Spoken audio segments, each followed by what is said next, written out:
Good morning, good evening, good afternoon, ladies and gentlemen. Hello.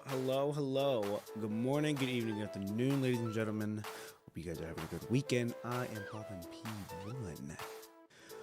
I'm not gonna lie, I slept like shit. Oh man, I slept terrible tonight. Could not fall asleep for the life of me.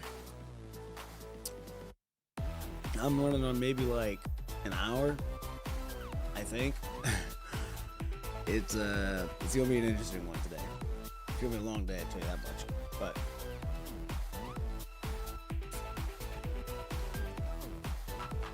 nevertheless, we're here.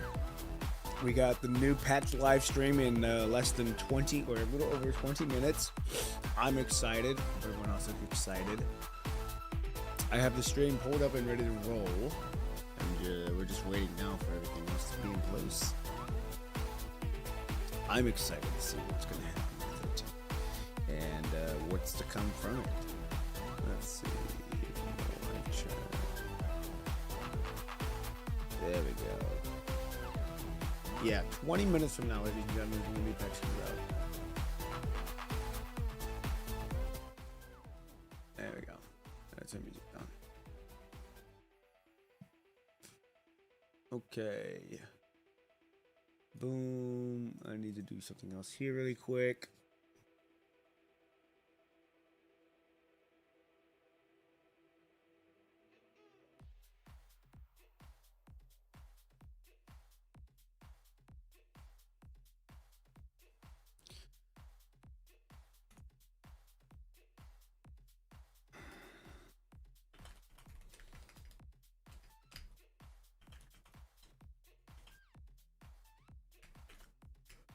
There we go. Whew. Long boy, good morning, good evening, good afternoon, wherever you may be. Hope you're having a good one so far. New patch live stream in 30 minutes. Oh yeah, I'm excited. I can't wait. Gonna be a fun live stream and see how long it's go. I don't know how long they usually go. This is gonna be my first time actually doing a watch party like this. It's gonna be interesting. Like I said, I've never done these before. And I'm sure this will be the first of many. The first of many. Let's see. I guess while we wait, y'all can see me just do my dailies and stuff, because I do have to do that still. I should probably do this.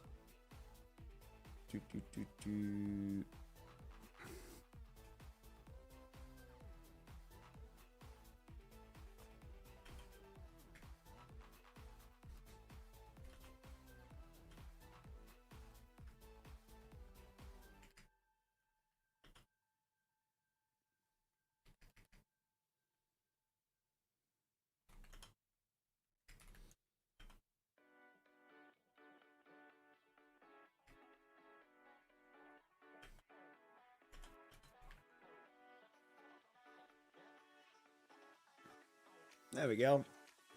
Now that the title is actually fixed. Okay. Yeah, I guess what we could do while we wait is do some dailies for some other stuff, but I gotta respond to something.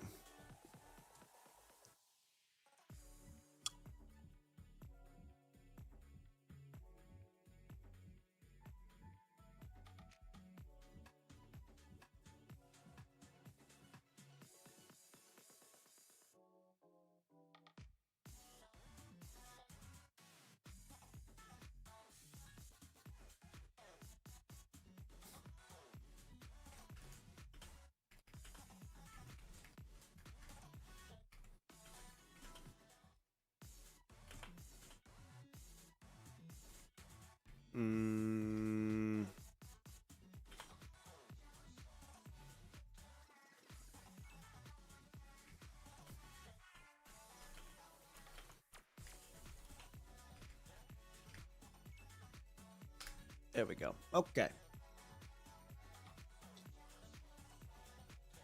Yeah, I mean, we got nothing better to do. We still gotta wait 15 minutes for everything else to come up. So we might as well see me do some stuff out here. All right. Yeah, I hope you guys are having a good weekend so far. Like I said, I slept terrible today, so an interesting time to my weekend, or opening to my weekend, but it is what it is.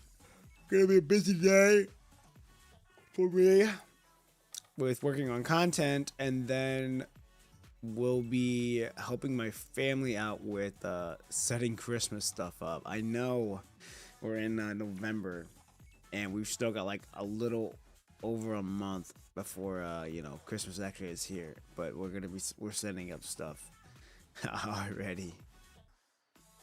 Oh, what is this?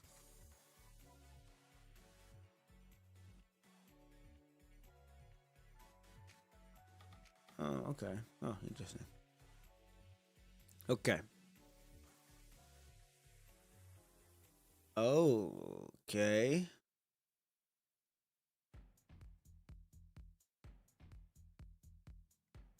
There's that. Event here, there, weekly activity there. I'll take that free stuff any time of the day. What else do we got? We still got what? 14 minutes? Yeah. No.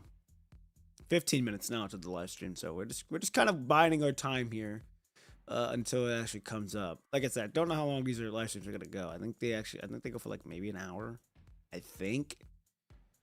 The malls near me are already putting up a giant Christmas tree. I mean, I can't blame them.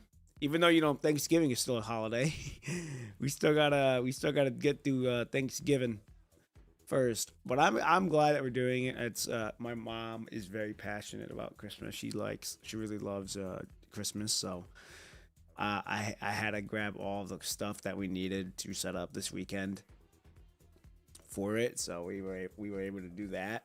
I did it because I don't want them lifting all that stuff. So I brought everything up from the basement, got it all set up, and now today we'll be setting up a good chunk of it, and then tomorrow will be us setting up the Christmas trees and decorating it. It's gonna be a busy weekend for me because what's the date? The 1st. Oh yeah, okay. I'll make a post about this too. But on the 15th of November, I will not be streaming that weekend. I will be out of town, because I will be hunting. I will be out deer hunting since that's opening weekend for rifle season. So I will be hunting the 15th. So I will not be streaming that day. I'll probably make it up that weekend after. We're gonna see what I want to do with it, but excuse me. I got to sight my gun in this weekend. I'm gonna be sighting it in probably tomorrow. So I gotta do that. I'm gonna be sighting my gun in tomorrow. I'm gonna be setting up the Christmas lights for the house on the roof, so I'm gonna be doing that tomorrow. And then I gotta go to my local store to get new hunting gear, since my stuff is very well overdue. Because I haven't hunted in about it's been about 3 years since I've last hunted. And I didn't hunt for a long time. But now that I'm coming back to it, I need new gear, so I gotta go do that. So that'll be fun. But it's also pretty cool. So I'm going to be doing that. And then setting up Christmas lights for the roof. Setting the Christmas tree up. We're going to be watching football. And then we're going to be doing something else on top of it. And then let's see. Then at that point, it's just making sure the gun's ready to go and I'm ready to hunt. I've always enjoyed hunting. It's been a part of my childhood. I've really enjoyed it. I'm glad that I'm getting back into it after all this time. I neglected my gun for a long time. when it's only been 3 years, but I neglected it at the last time I hunted. So I'm glad that I'm now at the age where I'm like, oh, you know what? I should probably take care of this because this is a very important gun. So I decided to clean it up. I cleaned it last weekend. Thankfully, not as dirty as I thought it'd be. The insides were actually really clean. It was just the outside that looked a little dirty. So I'm glad that I was able to I'm glad that that was fine. That the insides of the barrels and all that in the chambers were not dirty. They did not get rusty. It was just the outside, surface rust. But still, wanted to make sure that that gun was clean and good to go. And I cleaned it. First time cleaning the gun by myself. Well, technically my stepdad was there to help me, but technically cleaning my gun for the first time, like, by myself, that was fun. That was cool. I really enjoyed doing that. It's the small stuff in life, ladies and gentlemen, that I enjoy doing that makes it all the more worth it for me. Ooh, okay, we have enough for that. We need to do paint. No. Yes, I do need to do paint cage, so we'll have to wait till what? After that, I believe. I could technically do it now. Sure, why not? Let's do it. We got what? 11 minutes? Yeah, we can kill that time. And it's physical. Okay. So yeah, I'm gonna be doing that this weekend. Today's all about working on the short film, and then at the same time, and working on stuff on the back end, while at the same time helping my family do their get Christmas stuff set up. So it's gonna be a fun little interesting juggle of life, trying to make sure everything's good to go for both them and for me. Oh fuck! You know what? Hold on. Retreat this. We gotta put Selena in this. Selena, where you at? There you are. She's about to shred. She's about to go crazy here. So yeah, we got like what, 10 minutes before the live stream goes out? Yeah, we've got time to kill. So we're gonna be doing the Phantom Pain Cage while we wait. Kill some time. And then we are gonna be watching it. I'm excited to see what's gonna happen. I'm right there to being caught up, so I don't really mind watching this live stream. It's gonna be interesting on how it's gonna go. God damn, does she look good? Hammy! 1, 2, 3, good morning, good evening, good afternoon, wherever you may be. Hope you're having a good one so far. Thank you for the reminder that I need to still do Phantom Pain Cage. Of course, you're welcome. I'm glad that I was able to remind you. We're just kind of killing time right now until the live stream goes out. We got 9 minutes, so we're waiting for that, and then we're gonna be watching the stream. Why? I don't know. I think it's a YouTube thing. Oh, I see.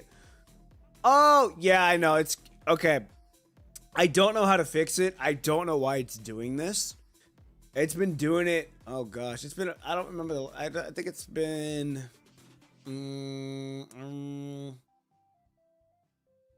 I think it's done it like the past month now. I guess it's fucking a YouTube thing because everyone else was confused as well about like why it's showing their ad. And I tried messing with it, and I guess it's a YouTube thing.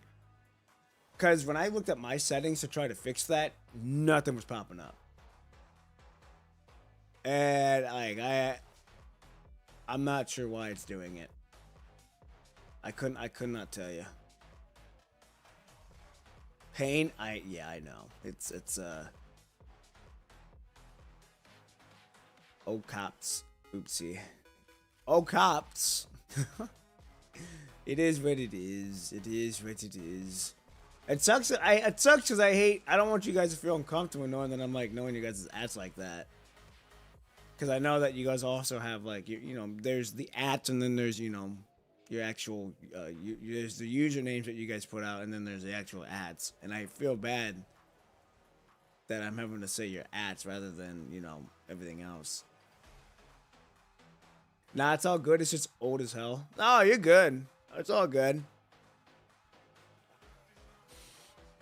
But welcome to the stream. I see it's glad to have you, huh? Glad to have you here. I cannot wait to to show you all what I have planned here in the future for come on, hold on. Oh, we're getting cooked. We're getting bodied. Oh my goodness, come on. I hate that I have to do this part. Here we go. Bop, bop. Yeah. Always good to be here. I'm super excited. I cannot wait. I'm excited for the stream. Like I said, I don't know how long it's gonna be. This is my first ever time. This is my first time doing a watch party like this, so I have no clue what to expect coming out of it. And then on top of that, I can't wait to show you all what I got cooking up in the background of everything. One of the reasons I have for ultimate is plasma, but I'm still so bad with pyro. I haven't even touched the element type beat. I don't even know what the fuck I'm looking at when I'm doing that. I see it, I'm like, what is this element? I don't know what that is. I know that it's like a key part of the core battle, but it's like, what is it?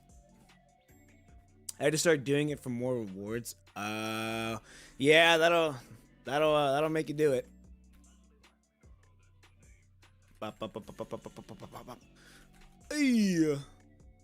There's that. There's that. Oh, hold up. There we go. The only one I can't actively do well is ice because of Chew. Like, is the does the rotation end up switching out really? Like, I know there's a rotation for meta stuff, but now that the elements play a part, do you have to make a different rotation than what you would normally have to do? 5 minutes. Oh shit. Okay, I gotta wrap these Phantom Hate together quickly. Oh yeah.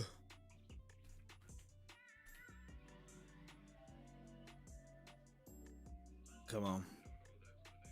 Should be the ult. There we go. Gotta go fast for stream. I know. I gotta hurry. Chew, I need you to carry me, please.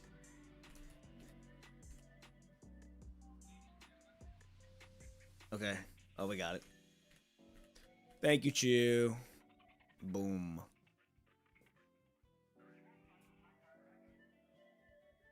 So we're gonna be doing the live stream, and then we're gonna be doing the floating record.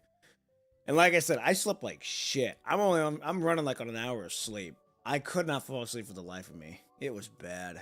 Like, I sat on the bed. I'm like, I can't fall asleep. This sucks. So I literally just fucking... I was like, well, I can't fucking fall asleep. We're going to try to fall asleep on the phone. Did not help either. That's a whole mood. I didn't sleep a lot last night either. I think it's because of... One, winter and like fall starting to now be here. So the weather changing is...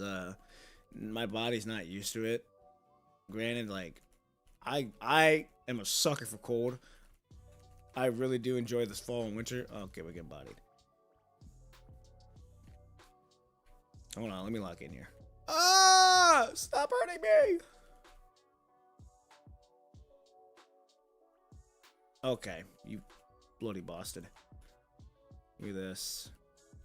Give me that. Give me 4. Oh, actually, give me this. Oh my goodness. There we go. 3 minutes. Ah! Winter coming too fast. I know. I don't think winter's not supposed to hit till like not from like a month from now, because I know we're in fall now. We gotta be in fall. Alright, hold on. Let me actually lock in here. Let me lock in here. I gotta, so that way we can get this, that way we can come here quick. Fall doesn't exist anymore. What? Did they what? No, it has to. It has to. It's a canon event. Give me 3.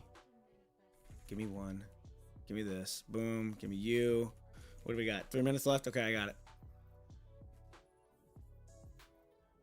3, 1. L.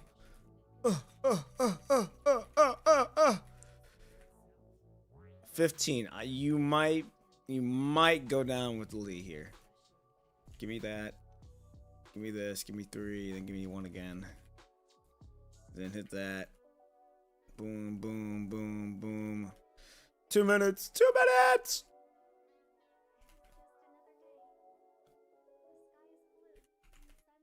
Okay, you're going down here. There we go.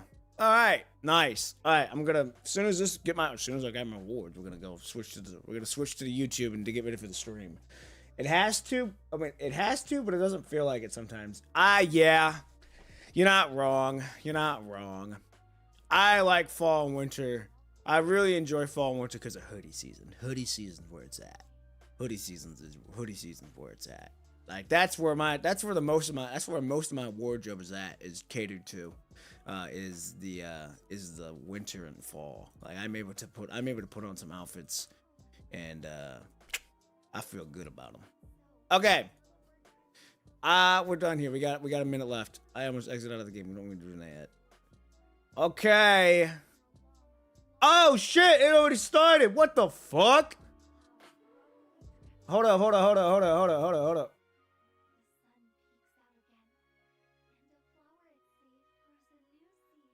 Full screen. What the fuck? Oh, I'm pausing. Shit. Oh my god, I'm shit in the bed. There we go.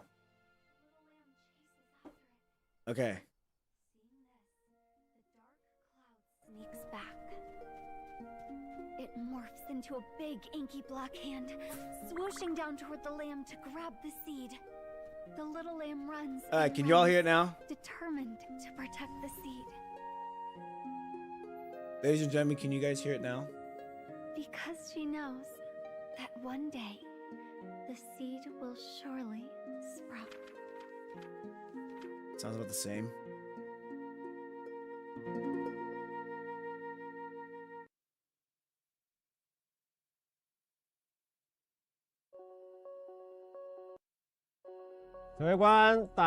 Okay, can you all hear it now? こんにちは，안녕하세요，欢迎大家来到战双帕米什6周年的前瞻特别节目。我是你们熟悉的 Solar。时光飞逝，转眼战双已经迎来6周年了。那么今天的前瞻特别节目就由我以及项目组的其他成员为大家介绍新版本的内容以及战双未来的一些规划。那么阿杰、阿胡，先跟指挥官打个招呼吧。好的，大家好，我是策划阿杰。大家好 ，I really want to learn 首先 Chinese。要感谢各位指挥官在过去1年一同完成了时间线的重置，一路走到现在，战双的世界经历了不少节点的落幕，但故事还远远没有结束。众所周知，为了应对帕米什病毒的威胁，曾经的人类研发出了构造体，在过去6年里，指挥官一路奋战，收束时间线，而如今更大的危机即将到来。我们自然也要有更高规格的应对手段，一个错综复杂、牵连甚广的计划——生命树计划。是的，没错，生命树计划，就像我们之前跟大家说过的，战双还有很多可以去做、可以去想象的未来。生命树计划就是其中的一个代表。而这次6周年就是新的起点。我们希望从6周年这次特别节目开始，从剧情到美术到玩法体验，都能与指挥官一同开启全新的篇章。I know I'm going to, but I just hope it doesn't spoil me too much. Today, after extensive deliberation, the Science Council has granted its final approval. Our proposal to establish the Mind Research Institute at the FOS Military Command College is now authorized. Dominic has named this grand initiative to explore the mind's internal structure, Phylotree of Ossia. A global joint research system will be established, with key participation from the TEC, the ARU, the ACA, and the KCC.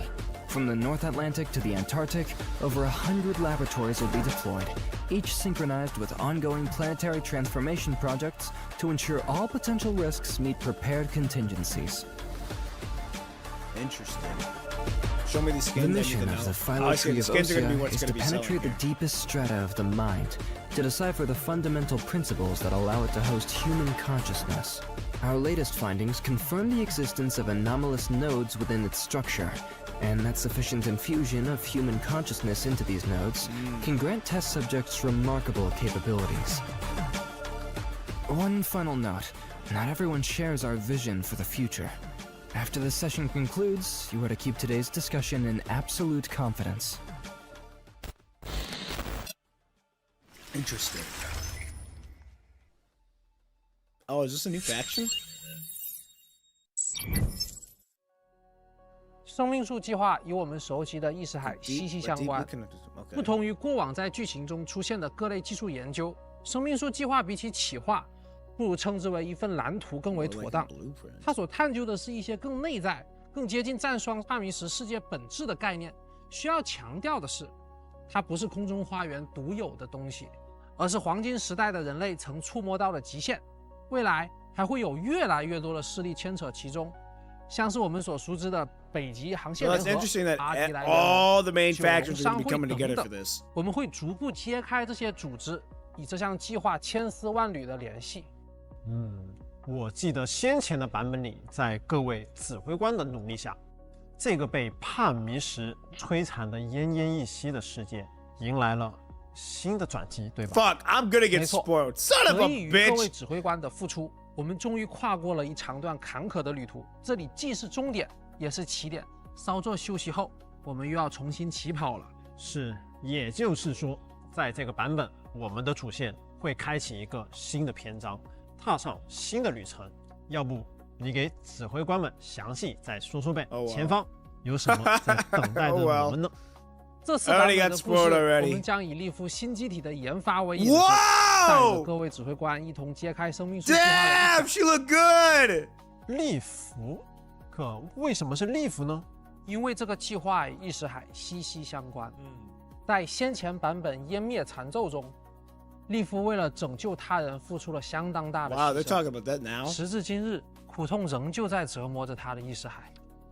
但这份折磨却给了利弗新的可能，对吧？是的，尽管这并不是任何人的本意，但利夫却因此有机会接触这个世界更本质的一些概念。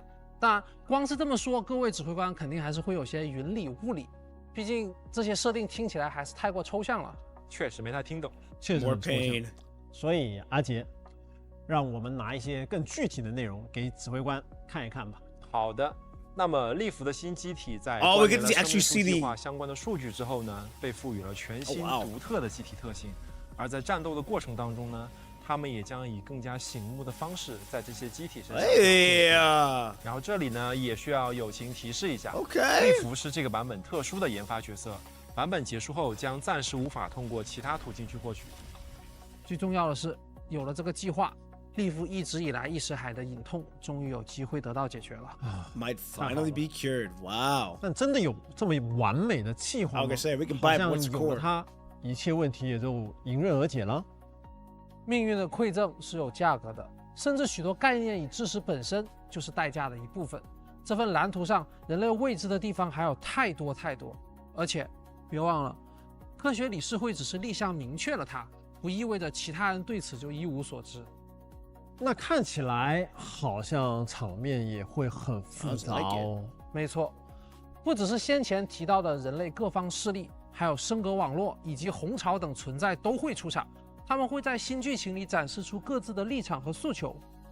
马上就要登场的莫莉诺也是如此。 Ooh. 但这张图里的他感觉很温婉啊。是的，你猜到了。那么这个莫利诺厄啊， Wow! 在变成 BOSS Oh my 的 gosh, 形 he 象 got 时 full 还 legs. 是真的非常具有反差性的。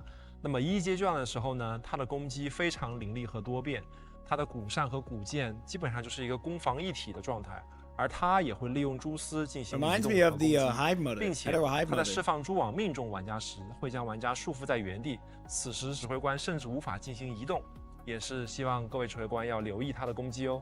那么在二阶段时，作战情况甚至会变得更加棘手，指挥官要面对的是他召唤出来的巨型怪物，而我们的指挥官本身也会跟这些巨型怪物进行一定的交互。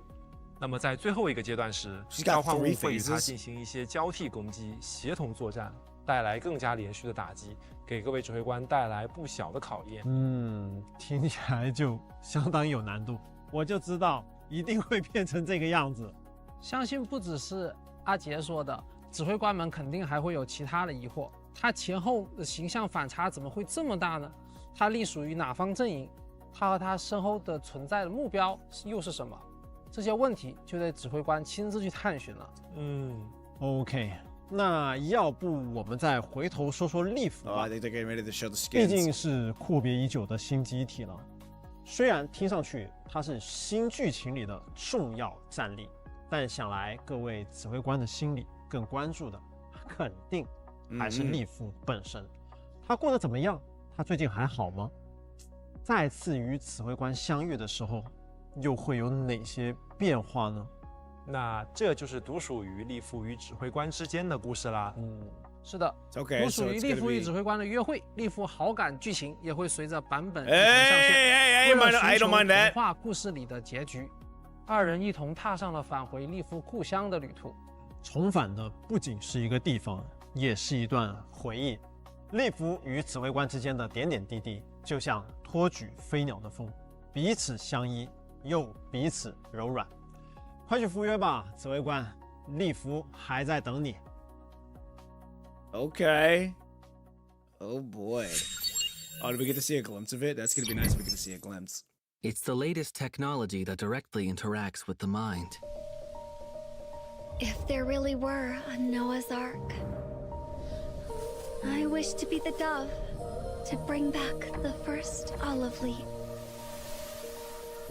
Dude.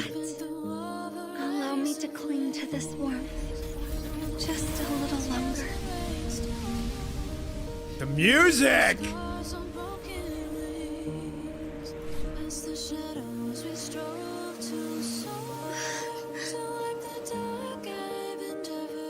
Yo, the music! Oh!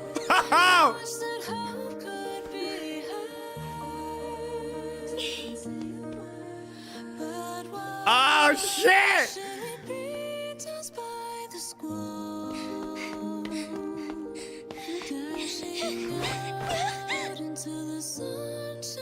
If this is main story, this is getting a short film.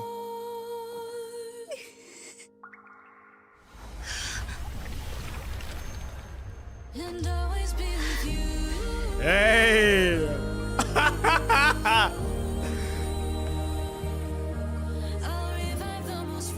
Yo! Power friendship!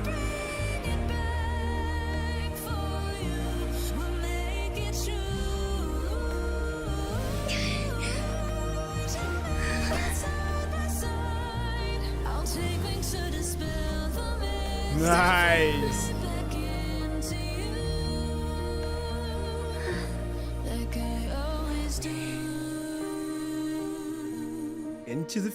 Into the Futopia? What does that say? Future of Futopia. Damn, that back tattoo go crazy.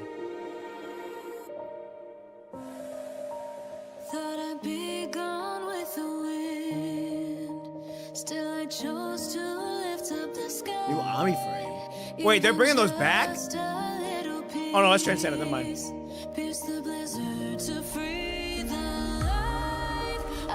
Tasha. Hey, okay.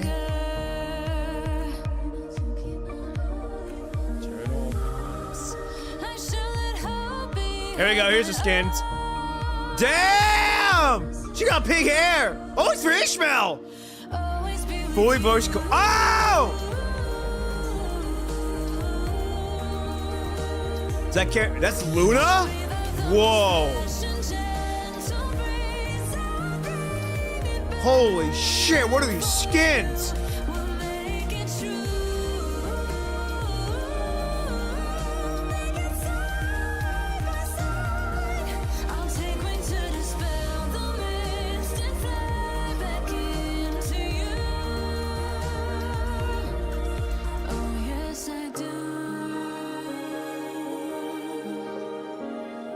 Yo.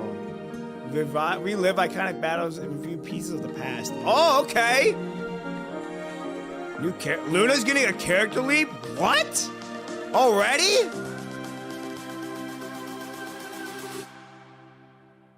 Others. Bologna. I think that's her name. It's almost like Bologna. Hey! Ew, what? Oh, I thought that was a bug. Never mind. Ooh, goodbye. Wow, new scene. Looks like the Curl Mines.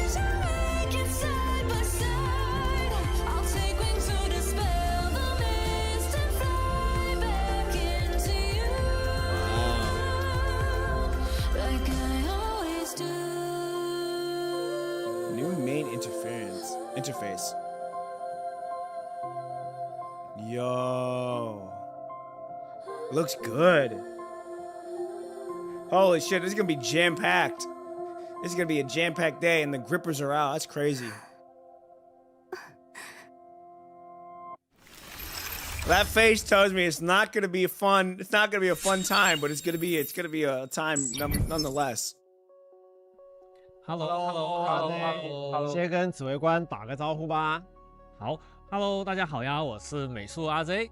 阿 J， 这次是不是也带来了一些新涂装的信息？啊 ，shit， here you go， it's icy，this is all for you right here。是的，那我就来跟指挥官分享一下。刚刚指挥官在 PV 里肯定注意到了利福的新涂装了吧？作为利福新机体的第一套涂装呢，我们从设计之初就想要跳出硬甲的这个框架。大家可以看到，它没有锐利的棱角，相反用了许多柔和的线条，用色呢也专门营造出一种清透朦胧的质感，营造一种安静而坚定的力量，就像它一贯的温柔与悲悯。那也就是说，这套涂装呢，我们不只是给利福换了一个模样，更像是把他对指挥官的心意，用这种温润而有力量的风格，实实在在的呈现在大家面前。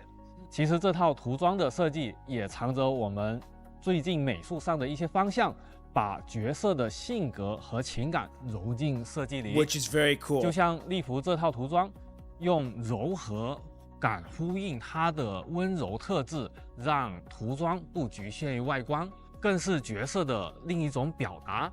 是的，这种让涂装紧贴角色特质的尝试，不止利福这一套。接下来大家会看到的另一套也延续了这个思路。如果说利福的半身涂装是带来温柔与守护的力量的话，那接下来大家看到的呢，这套慈悲者的新涂装呢，既保留它威严气场，又添加了新的设计。大家以前对慈悲者的印象往往是冷静而疏离的。这次的新造型在保留它一贯沉稳气质的同时，又多了一份细腻的温柔与力量，让它既神秘又让人感受到它内在的温度。是的，能看出来啊，他往日的那些神圣感是丝毫不减的。就是那种为迷途的人能点亮微光的感觉。也其实就是为了他曾经跟指挥官说的那一句“欠你一场约会 ”。I owe you a date。那真的其实挺好奇的，这样的慈悲者会跟指挥官有什么样的故事呢？是的，说到这个呢，那天我路过文案老师的工位，看到什么案件啊、逃亡啊、啃咬啊之类的关键词，就感觉这个挺毛骨悚然的。是啊，是啊，这次的剧情好像不简单啊。那么这一次呢，我们也会给这套涂装配套它上线的全语音涂装剧情。I can't wait. That's gonna be such a good read. 各位指挥官也可以期待一下。期待一下。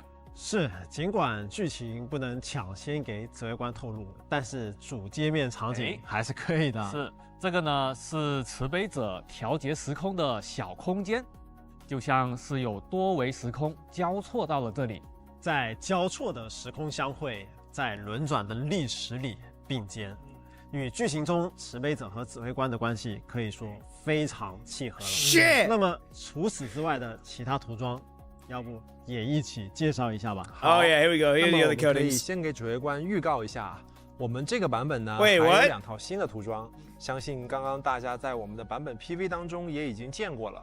但我们现在呢，先不过多介绍啊。在之后的活动介绍环节里呢，我们会详细的跟指挥官说说的。刚才聊到，我们这个版本开启了新的主线。Okay, so it is the main story chapter. That's cool. 我们也为指挥官准备了一次重磅升级。A big upgrade. 希望当大家踏入这片全新的世界，体验全新的剧情时，迎接的同样是一个焕然一新的战双。是的，那我们就先从这一次的升级开始说起吧。首先呢，就是在剧情的体验方面，我们尝试解决了一些大家一直都在提的问题啊。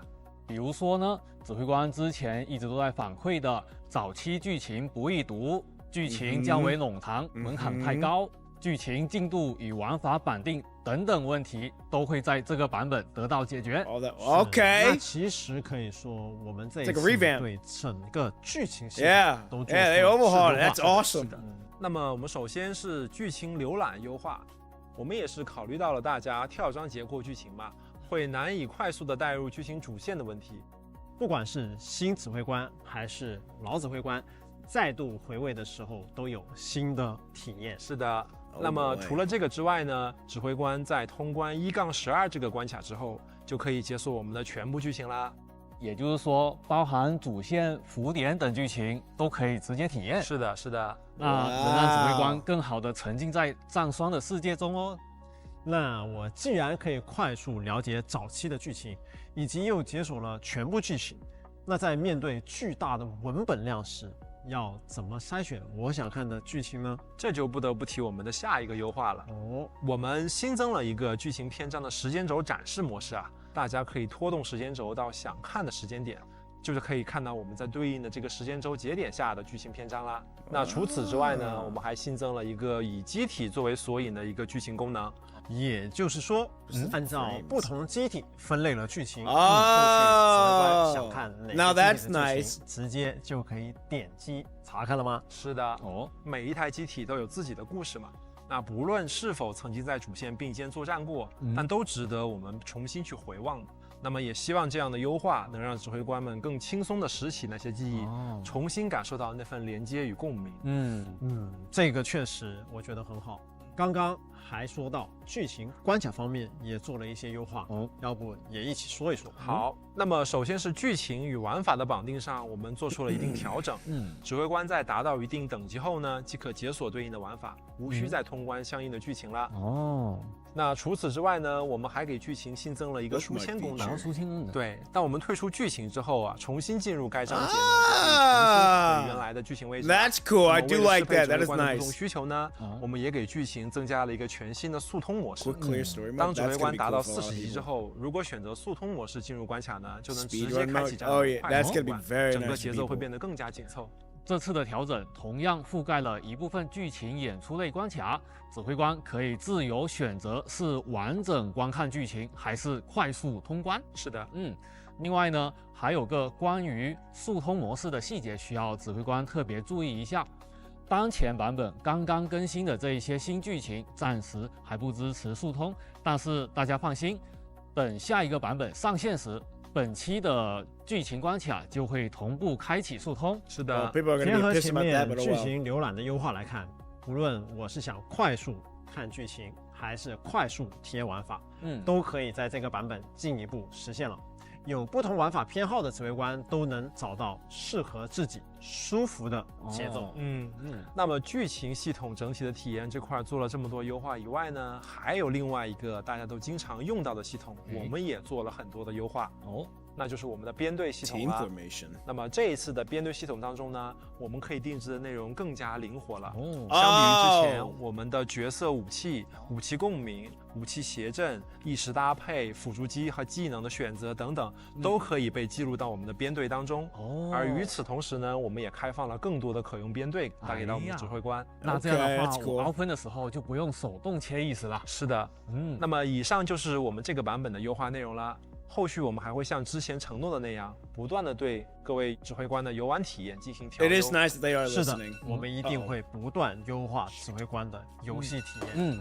除了以上的内容以外，之前预告许久的空中花园，这次我们终于能带着 What did I just miss? 和指挥官见面啦！见面啦！ Baloney commercial edition open. Oh, okay. Holy shit.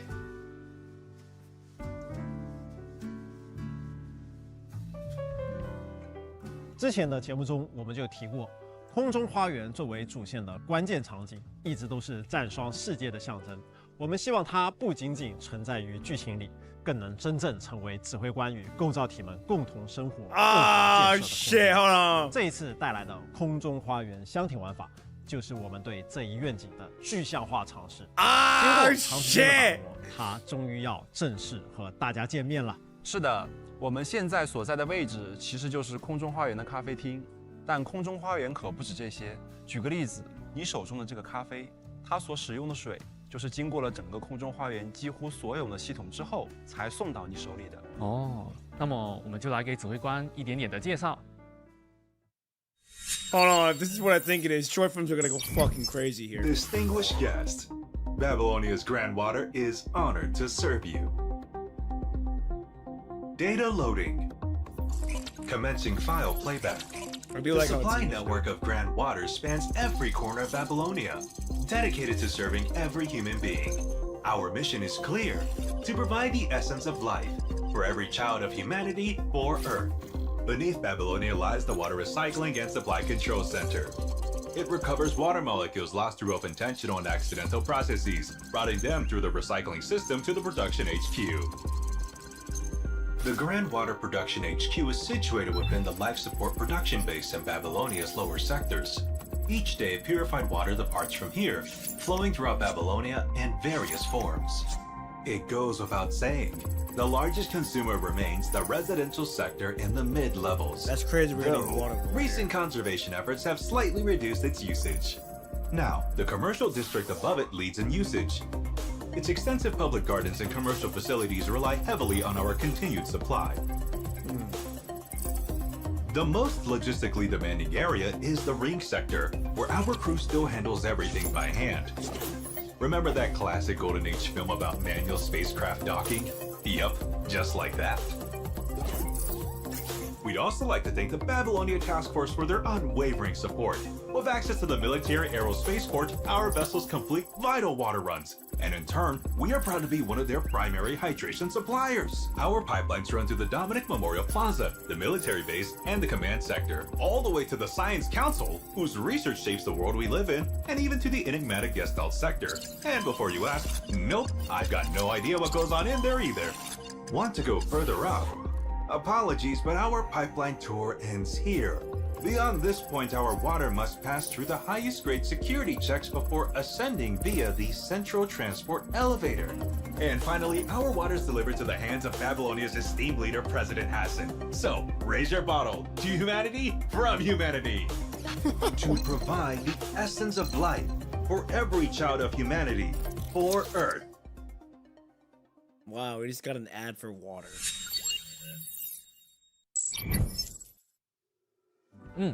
看来我们要好好珍惜这杯咖啡呀。是的，是的，水资源在空中花园可是相当紧缺的。那大家看完这个 PV 之后啊，就是对我们整个空中花园的构造啊，包括每个地方的作用啊，是不是都有一些更深入的了解？是的。比如之前在一些画面中出现过的那座环绕在空中花园外部的巨型环状结构，它不仅仅是装饰，对，而是维系整个空中花园生态的重要组成部分，叫做环带舱室。是的，过去我们可能更多把空中花园理解为角色们的作战。I mean, we kind of knew that it wasn't just more. It was more than just a rest. It was more than just a battle. 但其实它们承载着更大的愿景。Where people actually live. 我们希望这里能成为一个完善的战双生态体系，让构造体们拥有丰富的日常生活。即便战争无力实行，空中花园日常依旧充满精彩的。重点是日常。是的，像格斯塔的舱室、多米尼克纪念广场。空中花园的生活区，这些原本只存在于文字和设定图里的建筑，现在已经变成一个真实可见的世界了。我们也期待指挥官亲自踏入空中花园探索的那一刻。是的。那么，在各位指挥官进入空中花园的时候呢，其实是可以自由选择。Oh yeah, I'm about to go fucking crazy. Short films are gonna go fucking insane. 也就是说，无论是 if I'm able to do that, yeah, short films are gonna go fucking insane. 看到自己的形式去探索的指挥官，都可以在空中花园尽情游览。当然了。同样可以通过不同的视角去全方位的欣赏到我们的角色。对，为此我们也专门去做了配套的拍照功能，将跟随版们一起上线。是的，除此之外呢，作为提升沉浸感的部分，指挥官customization 的选择自己的形象。那么这次也会上线。Oh, we can use the battle suit. 全新的形象。但我们这次呢，也算是做出了一些全新的技术层面的一些尝试。当然肯定也是会有一些不足，我们也会在继续持续的。They need to have a walking animation. 一定要 They can have that. That'll be 一 great. 定会的。是的，以及呢，对比过往跟大家分享过的版本，我们一直在做场景优化上的优化， Okay, so we 让 can 空 be. 中花园看上去更加有游戏的氛围风格。There is a walking animation. Hell yeah. 也许一个转身，一个转身就会遇到熟悉的他们。熟悉的他了。然后指挥官一定想象过和构造体们一起生活的世界是什么样子的，对吧？那么在这个版本，我们可以让指挥官来体验上霜世界的生活了。是的，那么这一次呢，我们是在空中花园里面加入了非常多大家熟悉的伙伴，比如说露西亚试验。那么这一次它有一个完全新的跟它相关的 No fucking way 把们一起上线了。Oh fuck. Galaxy Fashion, Kororo Coffee, Yo! Restaurant. Thinking back, today was full of interesting moments. Oh fuck. Of course. Yeah, I'm gonna go insane. These short happy films. To spend this relaxing time with you. No fucking What way. about you, Commandant? Have you been enjoying the break? All day today, I've had the sense that something's been weighing on your mind. Maybe now's not the right time to talk about it, and I trust you have your reasons. Yo. But if it's something troubling you, something difficult to face alone, I hope you'll tell me. We can find a way through it together. It's not often we get time off like this. I hope you can let go of your worries, relax, and enjoy every moment of it. Getting tired? Man, what the? If you're sleepy, you should get some rest. Commandant, were you about to say something? Sorry, I couldn't quite catch that. But it's okay. I'll be right here with you. Whatever it is, you can tell me. Good night. Oh, I can't fucking wait. Ah, shit. 可以和露西亚在空中花园度过愉快的时光。是的，那么其实像空中花园呢，还会有很多新的内容等着各位指挥官们亲自上线探索啦。比如说我们的咖啡厅，其实是可以跟角色一起打牌的。打牌。Yo, card 还有一个 games. 就是我们的商店街，其实也是可以运营店铺的。是的， Oh, we can run our 因 own 为这 shop. 次是周年版本嘛，所以呈现给大家的是比较生活化、比较日常的空花，但战霜的世界是充满着各种各样的危机的。在未来的空花中，大家可能会在这里看到很多还原主线的一些场景，比如军备室、货物运输区之类的区域，这些内容我们都已经在 Okay, so they're expanding. They will be expanding. That is 那 already 么 nice. 相对应的，我们熟悉的构造体和我们共同战斗的伙伴们也会逐步到达空中花园哦。他们会和指挥官发生什么样的故事呢？也让我们期待一下。期待一下。空中花园是一个长线更新的大型玩法。我们希望指挥官真的能在空中花园中不断获得新的体验，像曾经文本里描述的那样，有沉浸式的生活，有和构造体的互动和体验，从中感受战霜世界不一样的魅力。所以现在大家看到的只是一个开始，我们会充分利用好空花这个舞台，在未来给大家制作更多有趣的内容。So far, they're doing good. So far, they're really making a good job of this so far. 还会上线什么新玩法吧？好的。那么这个版本呢，也是我们第一次全球的指挥官同时处于一个版本时间线共同出发。所以呢，我们也上线了一个独家的纪念玩法，也就是星间飞驰啦。So far, they're doing a good job. I'm really enjoying it with what they're coming up. What the?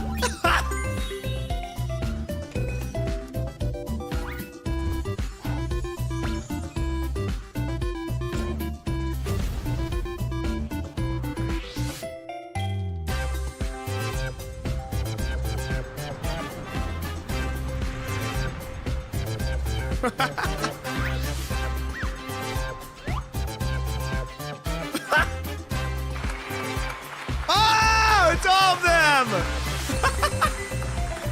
Look at Chrome and Cavalry fucking fist bumping.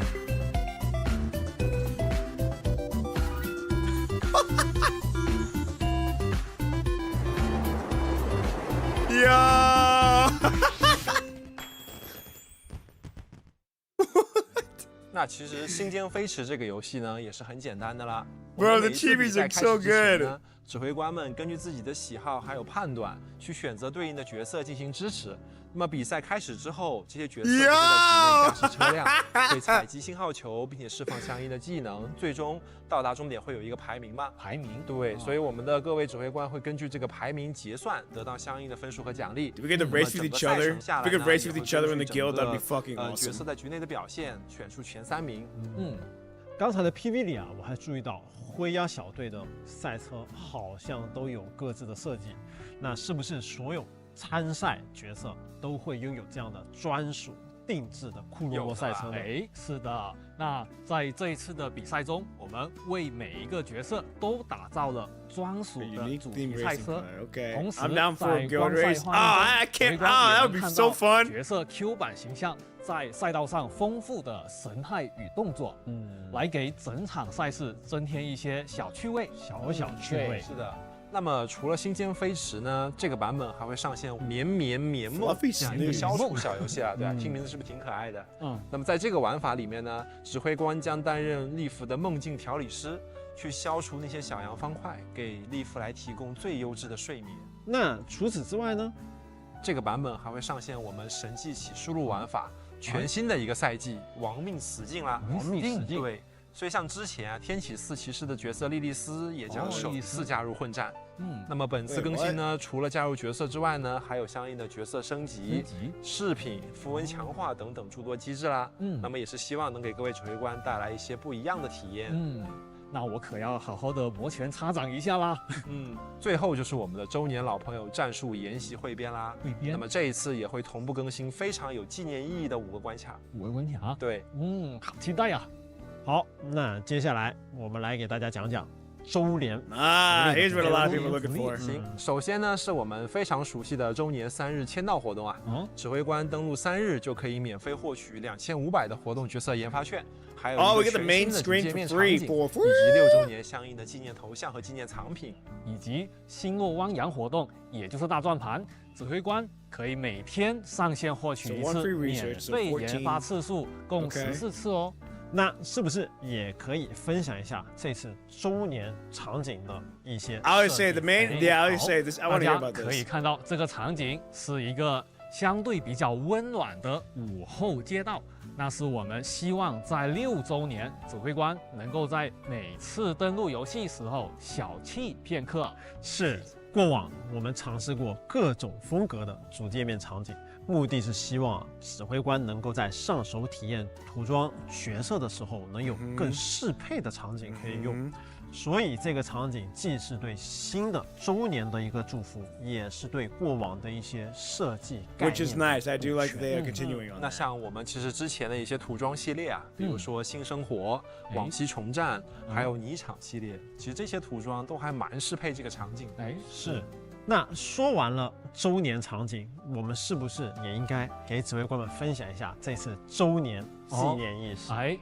是，来，我们一起来看这次的周年意识。刚那个立服啊是在我们公司啊，那个旁边是我们的定春和酷酷吗？是耶。不过感觉应该给酷酷美颜一下，他这个你看好像发福了不少的样子啊。是发福了不少。那这次周年对于全球的指挥官来说意义非凡，而对我们团队来说也象征着一次全新的启航，全新的挑战。因此，我们选择了一个象征性的起点，在我们想象中的起点。指挥官与我们一同从这里出发，迎接周年的新篇章。那么，既然这个新篇章的到来，那我们的相应的基准时检定次数也将再一次重置啦。那么这一次我们是可以选择的机体范围也有所更新。本次的角色自选卡是100% up， 是截止到比安卡会幕的。nice。所以大家也可以根据自己目前的队伍搭配情况，趁着周年节点补全自己的队伍哦。是。这一次不仅仅是6周年，同时也是我们首个全球同版本。We finally here, Global finally made it。这一重要的时刻，我们还准备了额外的福利， What you got for us？ 全世界的指挥官一起庆祝。一起庆祝。然后刚才提到的星间飞驰，作为全球同版本的纪念玩法，我们也在玩法内准备了一些独家的福利给到指挥官。比如说特制的一个头像框，还有名牌这些特别的纪念品。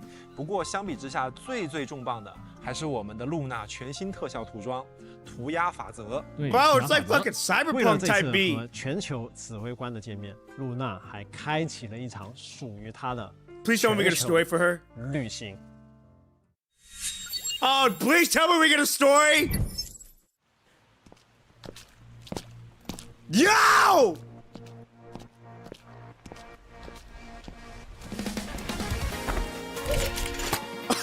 Yo!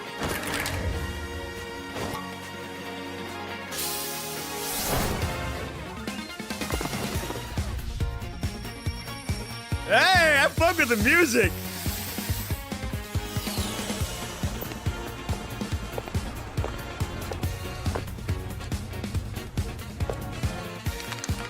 Ha ha ha!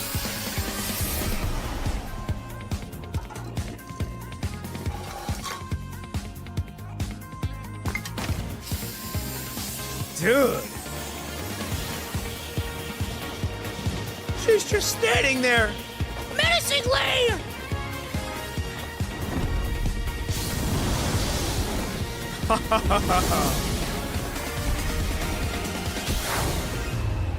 Hey!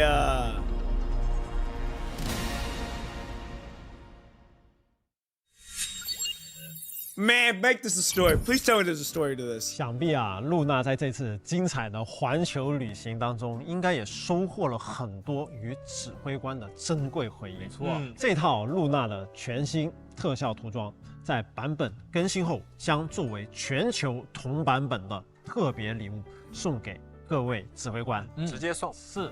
那与此同时呢，露娜也在这个版本迎来自己全新涂装的同时，也迎来了自己的角色跃升。Now you say she get a character leap.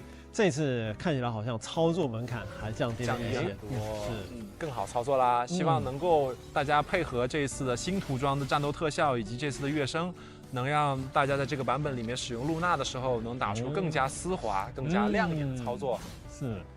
露娜的新涂装就先介绍到这里了，大家上线一定别忘了领取哦。是的，一定要记得上线领取哦。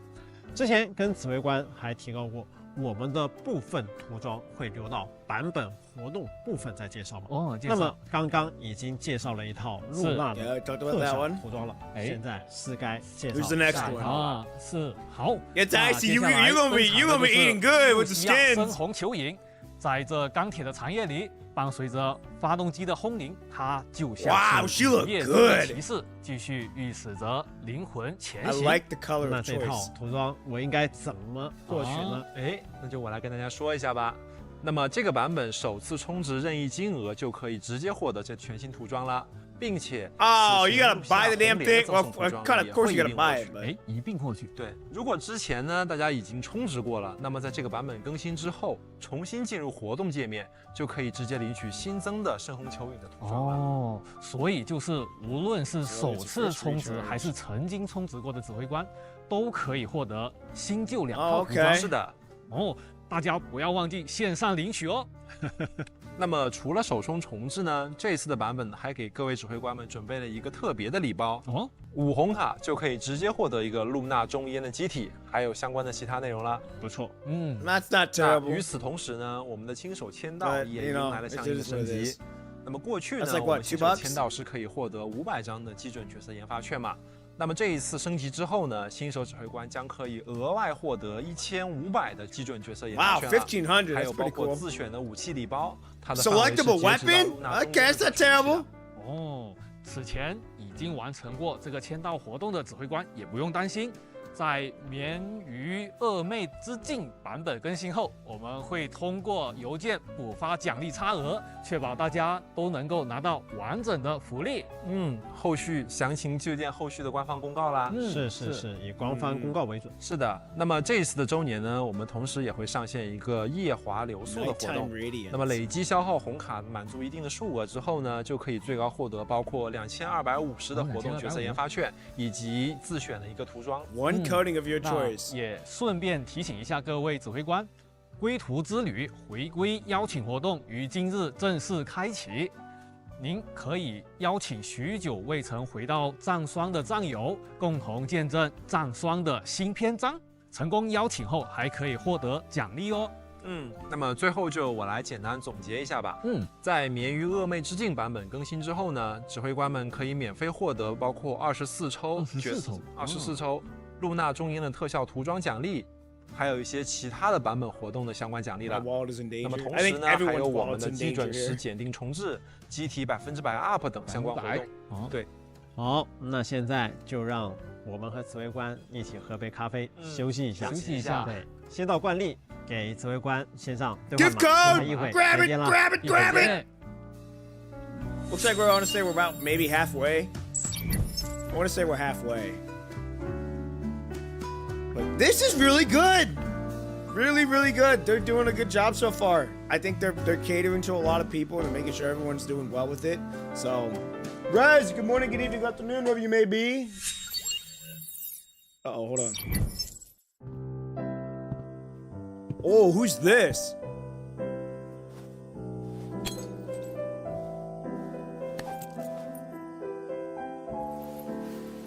Lilith? May this song bring you a moment of serenity. That you? No, it's Bianca. 关于歌剧剧本的创作嘛，那比安卡也一直在寻找一些创作的灵感。那么亲自参演也是一种寻找灵感的方式。是的，那在这么重要的场合，比安卡同样希望能和指挥官一起度过。其实我们之前也聊过，涂装的设计经常会结合角色的故事，或者是某个特定的系列来延展，结合着原本的剧情去补充合适的涂装，其实也是一个不错的思路。这倒是提醒了我另外一个角色。No fucking way! Holy shit! She's getting one too! And she's wearing a military uniform! 在《末路燎原》版本的故事里面啊，薇拉在学院时期的经历，也是她在成长过程中非常重要的一段故事。是的，是的。所以这套对于薇拉来说意义非凡的涂装，也会被我们放入未来的涂装规划当中。这套涂装承载着薇拉青涩的虚拟人生记，对他和指挥官来说，应该都很值得纪念。是的。哎呀，好，怎么回事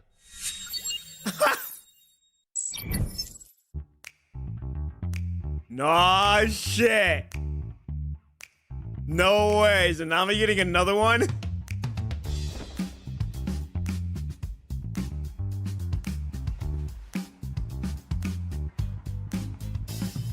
Bro, you got a tail.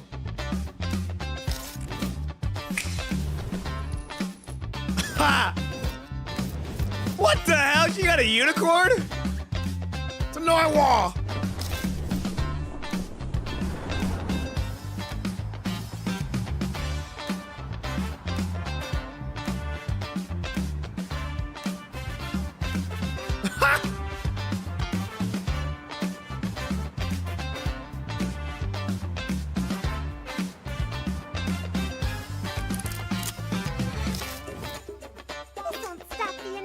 Nanami, moving out.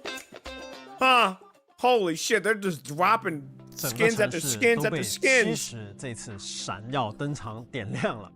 独角兽在夜晚的街道 A 间 unicorn 穿行， glides to the 这个 night 创意 streets. I 真的 thought so. 很有气势的感觉。是的，没错，这套涂装的灵感就是来源于夜间前行的小独角兽。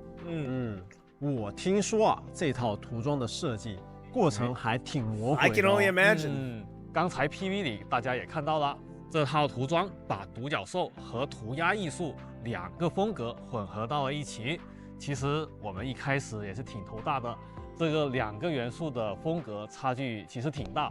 现在呈现的效果可以说是我们经过无数次激烈讨论对达到的一种取巧融合 Really goes to 做出 show 来的 how 成果 how 啊 detailed they are with it with 除了 coatings. 涂装以外，我们还正在精心制作一个全新的玩法。战斗一直是战双的核心。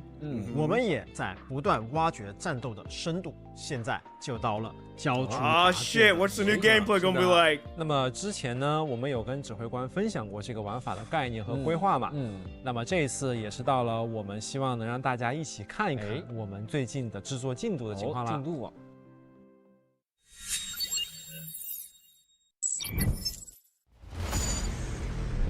Oh shit!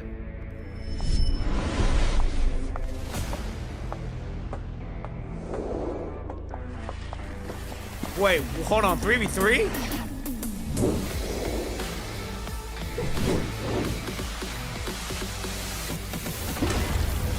Oh, what the?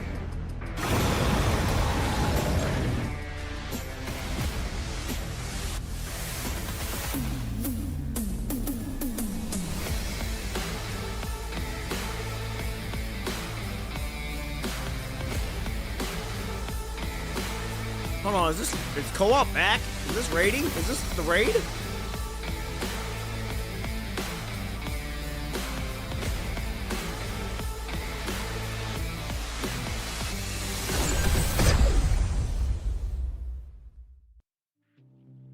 正如大家所见啊， Yeah, it is a 这个 co-op 全新的 mode. 玩法非常注重团队配合。指挥官可以下达各种指令，操纵角色进行战斗，还能通过丰富的表情与队友沟通，实时进行配合。 That'll be cool. 不仅如此，我们还准备了大量新动作设计，指挥官的操作体验会变得更丰富，有格挡、防御和连续攻击，以及 BOSS 的交互也会变得更多。我们需要躲避、扛刀与 BOSS 对决。 Now I wonder if it's 我 just 们的 those 战斗 three, 也会变得更加生动爽快。 or if we're able to cycle through different characters. 既然我们6周年是一个全新的开始，那未来角色相关的内容，也想跟大家一起分享一下。Oh shit! Future updates. Here we go. Hold on. Future updates. Here we go. That's Teddy. No fucking way. She getting in it. Elysium Crime Investigation Bureau. No way. She getting the next rake. Honestly, I don't care. Rosetta! This frozen land no longer has a place for No the ghost. fucking way!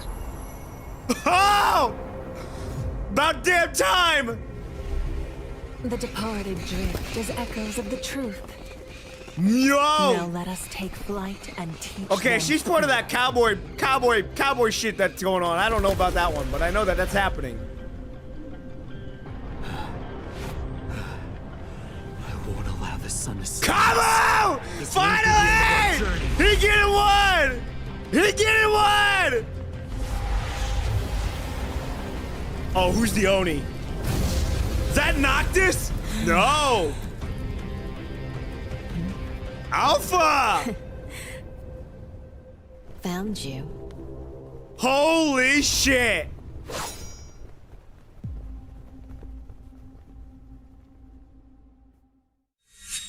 No fucking way. Finally, they're gonna be getting some new updated frames.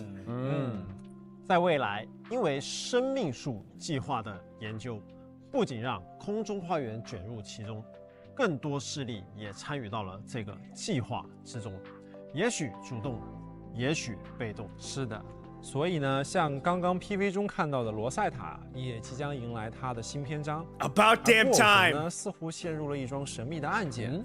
神威也被困在了一场未知的危机当中。而涅提亚呢，他在高耸入云的巨幕下的故事也很令人好奇。那先从罗塞塔说起吧。刚刚 PV 里可以看到，它的新机体好像 About damn time she got a new frame。是的，新机体延续了它特色的人马形态设计，可以在战斗中用人马形态给敌人发起强有力的冲锋，是一种超强冲击力的战斗形态。此外，罗塞塔也有敏捷的人形机甲形态。指挥官可以通过切换不同形态来达到自己想要的战斗方式。这次给罗塞塔打造的自由切换的双形态，那我很期待有这样全新机体的罗塞塔又会有什么样的故事了。那至于它的故事嘛，其实在我们刚刚提到生命树计划的时候呢，我们也说过，许多的势力都曾或主动或被动的卷入其中。那么北极联合航线呢，在早期的章节当中，其实就已经与生命树计划暗暗相连啦。那么如今这条久远的线索也将再次浮现。是的，更多的内容我们也想留给指挥官亲自去探索。毕竟此时此刻，他们也在战双的世界里默默准备着和指挥官的再次相见。What do you mean by that? What do you mean by that?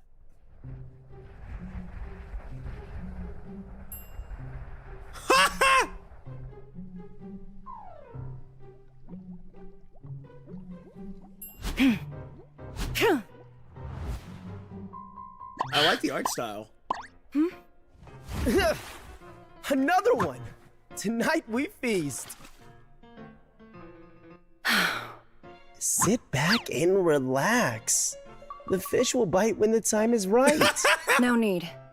Standing keeps me alert. See those children? If the ice cracks, I can act instantly. Always a protector That first. matters more than fishing. Besides, it's their running that scared the fish away. Obviously, that's and why— another one! Maybe luck isn't on my side today. I'm glad that they brought her back, the voice actress. She was my favorite. She was one of the. She's really good.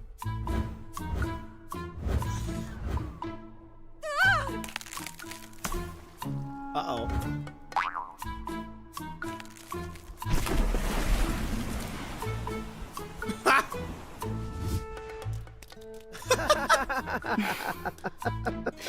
Rosetta, now that's what I call a bumper catch. Seems like smiling on you after all. Like I said, I'm good at fishing. I simply don't care for rods.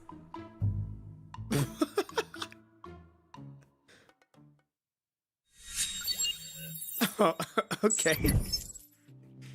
生命树计划可不只是围绕北极航线展开，神威这边同样遇到了不小的。Bro, finally he getting a new 伤 frame. 的还蛮严重的呀。是。这次的任务执行过程 Everyone's so happy he's getting one now. 大家是否注意到了他胸前 Now we just need to get one for the other characters, like Sophia. 新的能源，对，是旧时代的一种资源， bunch of the 但 old 在 ones. 新时代却成为了争夺的焦点。对，据说在黄金时代的末期，这一批东西都被封存了，也许很快就会重新起风了。所以我们也会回到神威在加入空中花园以前的故事，探索神威的过往。在那段旅程里面，生命树计划的更多秘密也会逐渐的揭开了。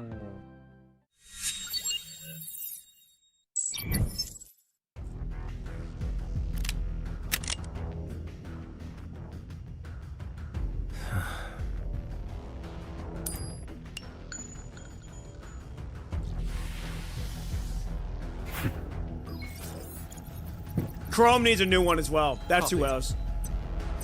Target data received. Oi, don't throw your trash around.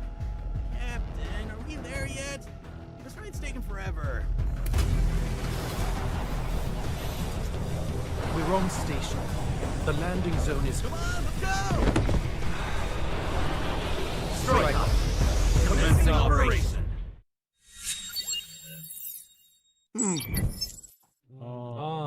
神威罗塞塔都与生命树。I don't know what the fuck this pilotry of Illusia is. I have a feeling it gets explained in the main story, but I have no clue. 是的，让我们一起看一下布偶熊的新机体。I am glad Teddy's getting a new frame. 鞋子好像有一些特殊的功能设计。确实啊，没错，这一次布偶熊的鞋子会作为新机体的武器上线。武器，过往的武器设计都是一些比较传统的刀枪等等。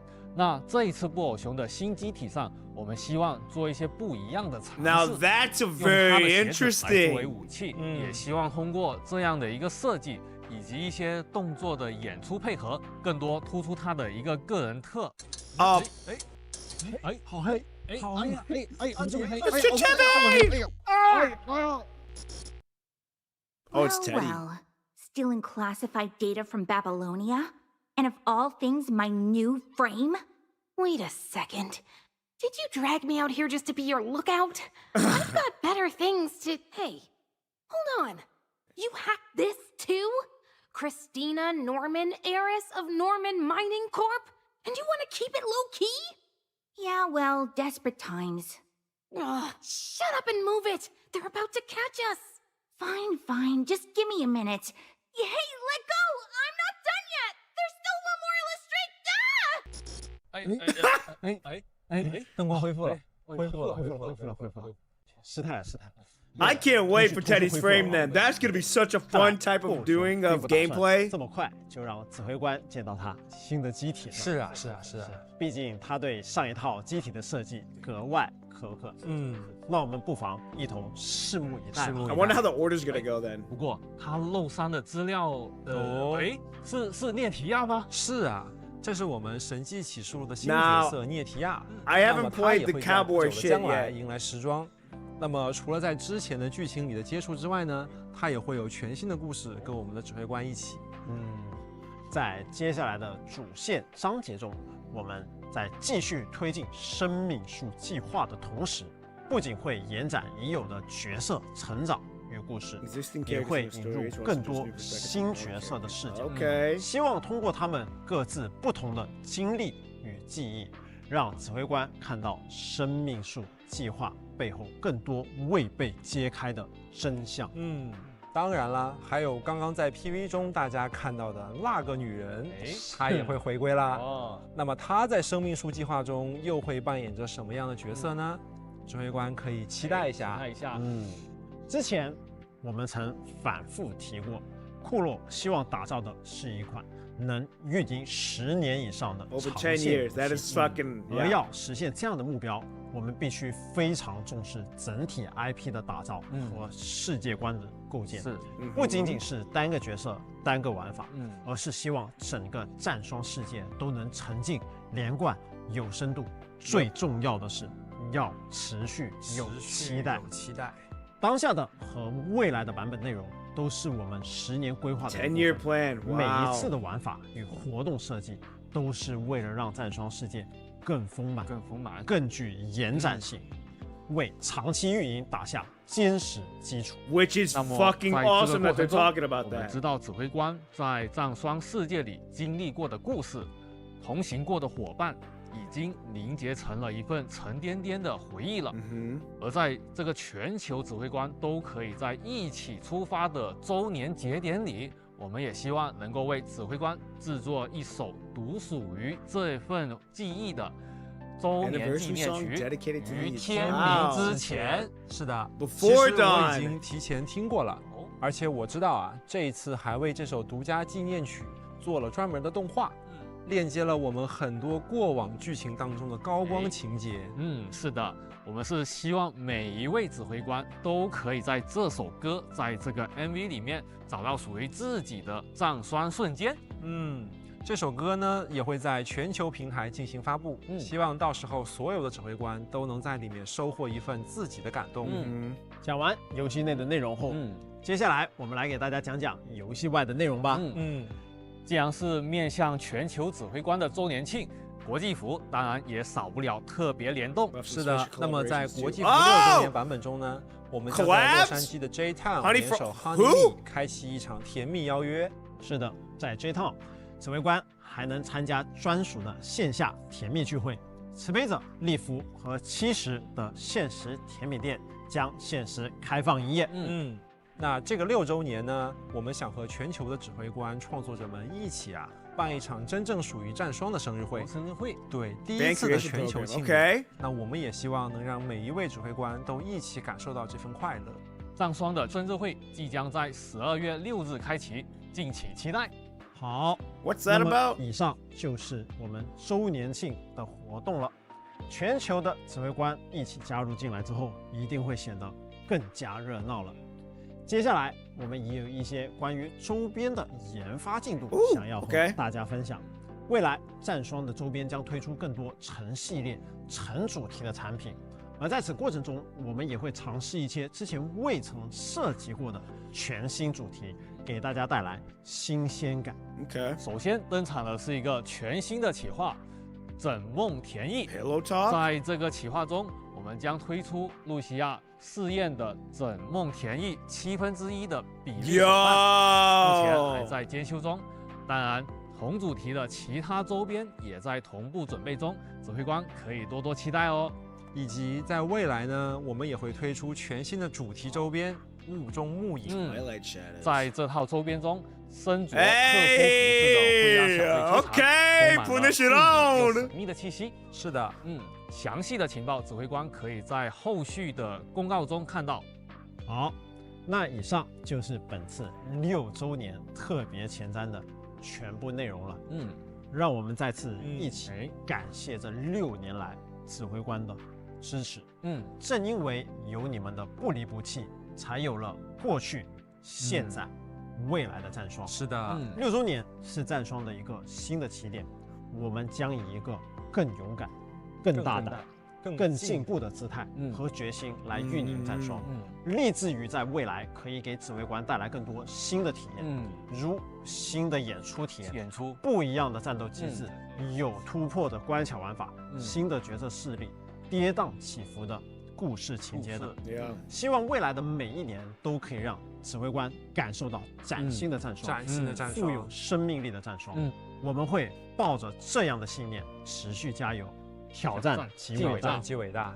那么11月13日，绵于2妹之境版本正式开启，我们和全球的指挥官一起出发，奔向无限未来。Okay, that's what it talks about. Futopia. Cool. Wow. That was really good. Really, really good. I'm excited for what's going to happen in the future. Should be very interesting.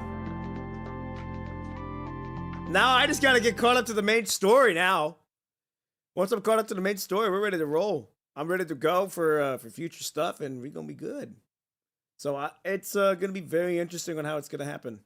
So, wow. That was really good. Really, really good.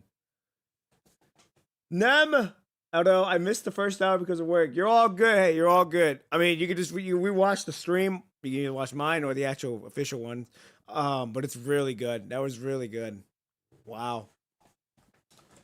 That was very, very good.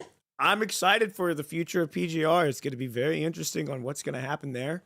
What's going to be what's going to bring the light with how everything's going to go. Everyone's wallet is in danger because of how it's going to go. And it's going to be interesting on what future collabs are also going to be there. The future collabs are going to be, we already saw one.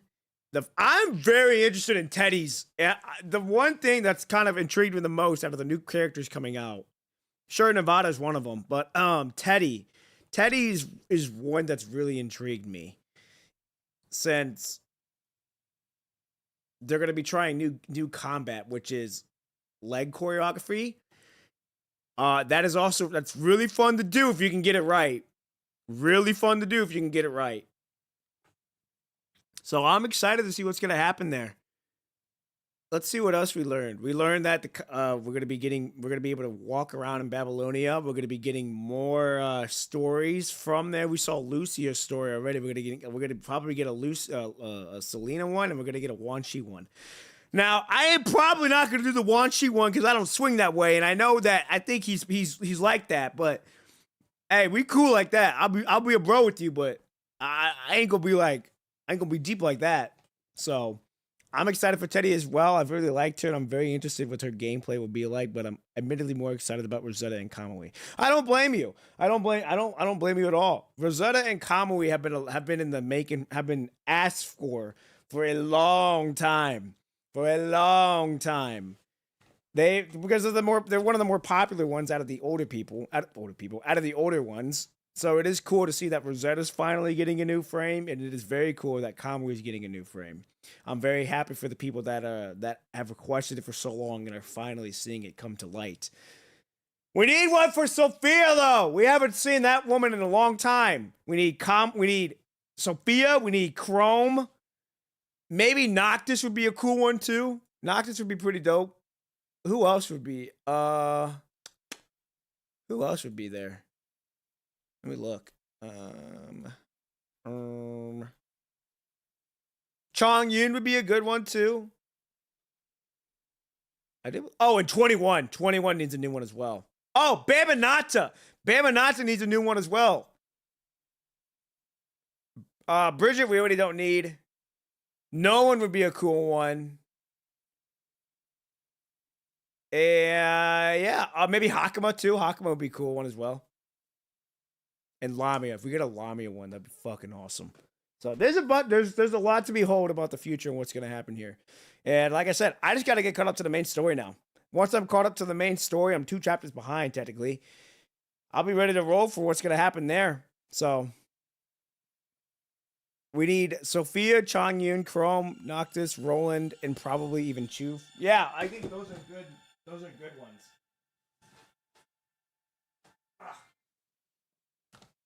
I truly believe those are good ones as well. So I'm very excited to see what's gonna happen there. So all right, it gives me something to look forward to for what's gonna happen in the future. So I just hope that I'm able to get. I'm really hoping that they're able to drop Selena's story in the Babylonia, walk around. I'm hoping they're able to drop that soon. If they are able to drop that, that'll be fucking nice. So I'm gonna be playing this day 1, hour, minute 1. So I'm gonna have to stockpile on adrenaline, food, and drinks. I don't blame you. I don't blame you at all. All right, ladies and gentlemen, we're gonna go do the floating record now. I gotta get caught up on all of this. We're gonna be doing Smokes to Wildfire, but I gotta get another water here. Otherwise, my voice is gonna be shot right off the bat, and I gotta have my voice acting peak in the moment here. So I'm gonna go use the restroom, get a water, maybe a quick snack. We're gonna see, and then we get on with the floating record, Sparks to Wildfire. So make sure you all get some water in you. Make sure you all use the restroom and get a snack, and I shall be back soon.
All right, I am back. Okay.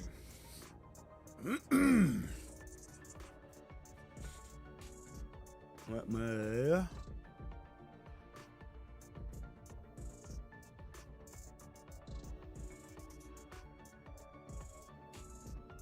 That. Okay.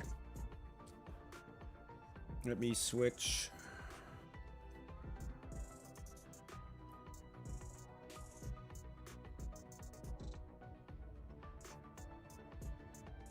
Okay. Now that we're good there, I am ready to get back into the floating record, actually. Pause that. Okay. Ladies and gentlemen, I'm ready to roll. I got me a snack. I am a sucker for cookies. I got me a cookie. And then got me water, used the restroom. And I was looking at all the Christmas stuff that we just brought up yesterday. Oh my goodness. We have a lot of Christmas stuff that we're setting up. For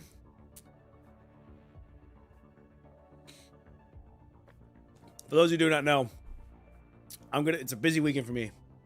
I'm sighting in my gun for hunting, working on content, then at the same time helping the family set up Christmas stuff, because then I gotta go out. I gotta go up on the roof and set up Christmas lights, while at the same time helping them decorate. And then I believe we're doing something else, so it's gonna be a fucking jam-packed day for me. So it's gonna be very, very interesting. So, alright, ladies and gentlemen, I want to get right back on into this. We've got a long way to go still. If we're gonna do all this, but the good thing is that after Vera's chapter, we go straight into the main story, which is this one, and then we go to this one. So I'm excited for that. At least I don't got to do all that, because then after that, it's just doing these. So I'm excited for it. So, all right, ladies and gentlemen, we are on episode 6, The Murky Sea. The old man who used to sit in the corner, they died yesterday. Here we go.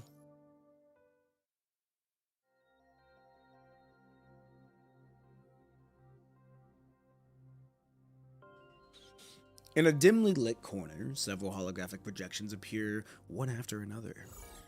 The shadowy figures gather around the round table, silently exchanging glances to confirm each other's identities.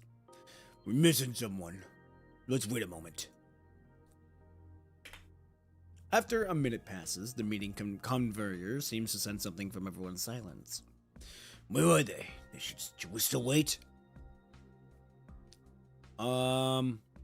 Wow, it's a Gallard version. The old man used to sit in the corner. They died yesterday. Oh, don't look at me. I just found out myself. I don't know how his funeral will be arranged yet. Colonel leaders have been getting killed one after another lately. Who knows if they were involved in some weird project and got what was coming to them. I'm guessing no one dares to hold a big funeral for the old guy. Silence! The young voice obediently falls silent along with a casual mockery. Then let's get straight to the point. You're in charge of tracking these recent killings. You speak first. I see that a war squadron has also been assigned a team to assist with this. Those charged should provide updates as well. Huh, understood. Resources don't come for free. Silence! I didn't authorize you to speak. Wait, weren't I the one in charge here? There's a hint of imprudence in his youthful voice. As he speaks, he activates his projection permissions. In an instant, everyone at the meeting can see the young man's face as well as his surroundings. He's in what appears to be a prison-like environment, sitting amid a strange pile of netting, with a dried, salted fish hanging from his rusted bars above his head. Where are you? Dude looks like a K-pop person.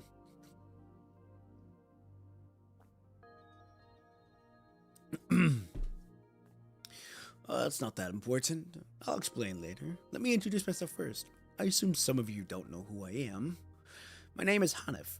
I currently work for the Colonel headquarters, and my job is to supervise several small units of the Aurora Squadron. They were originally secret forces from that flying fortress, but they breached off quite some time ago.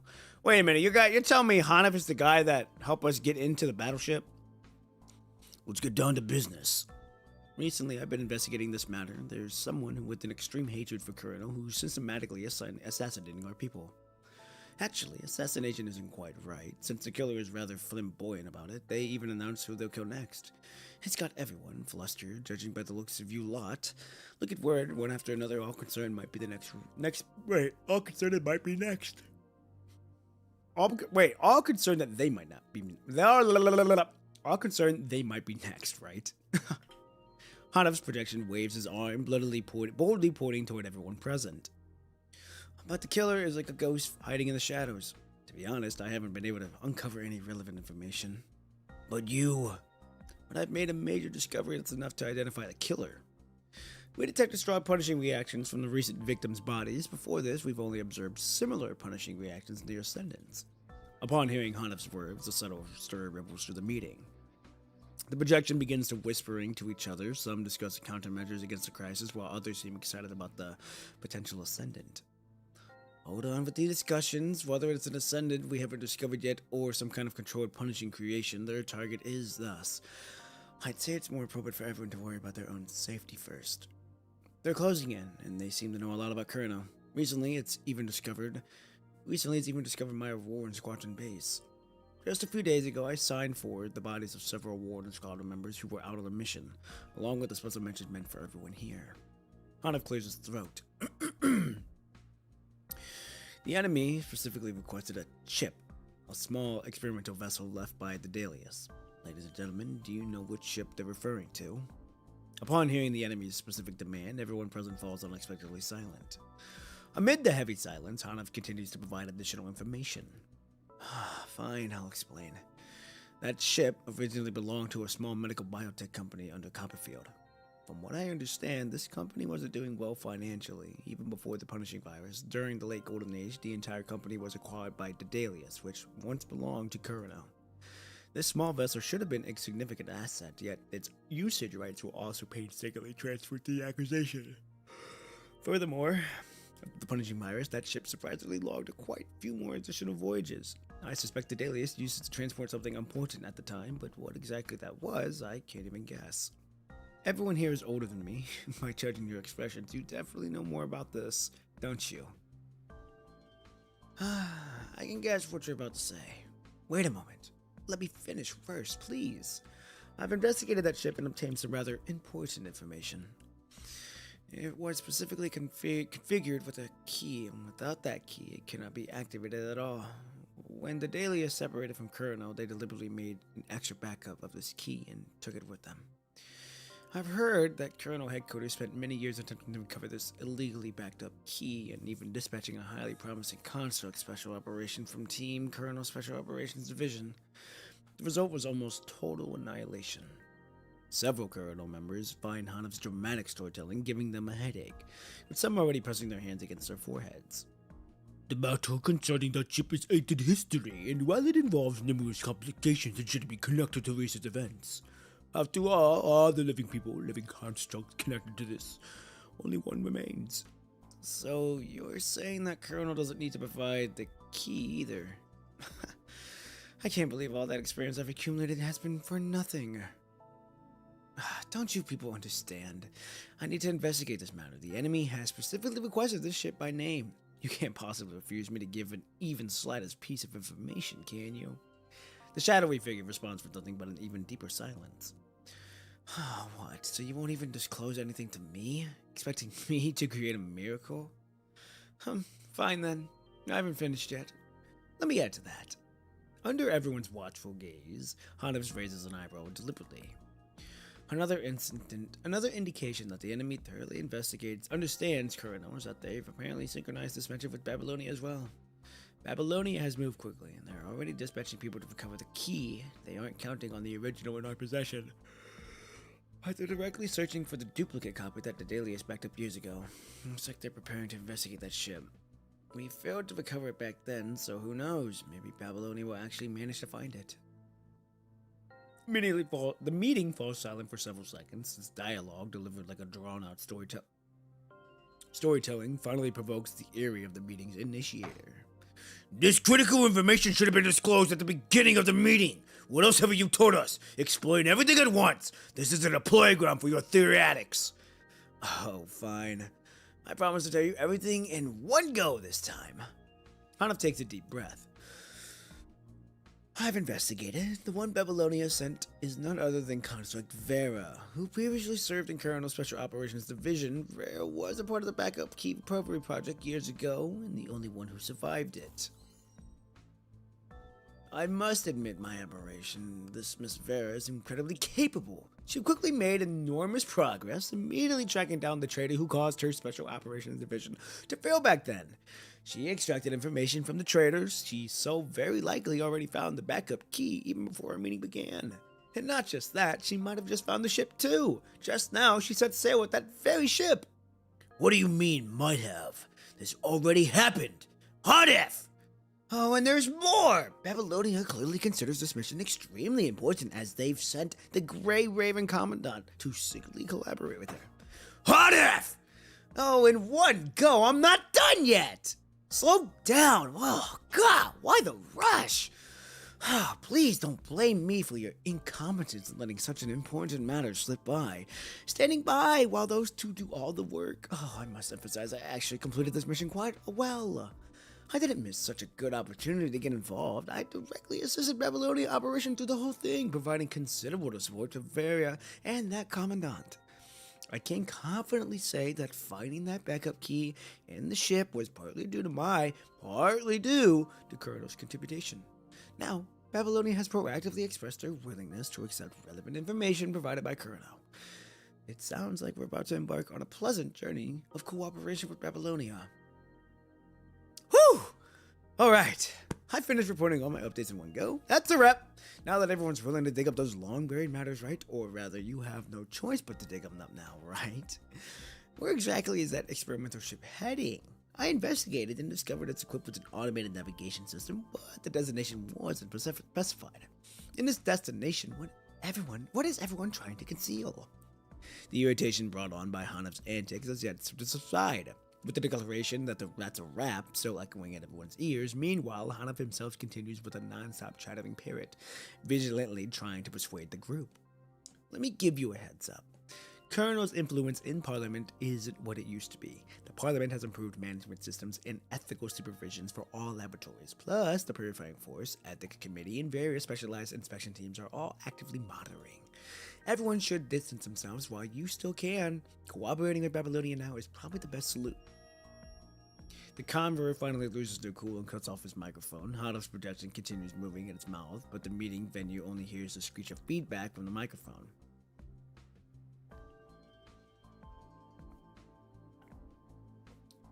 Regarding this matter, we'll deliberate and vote as soon as possible.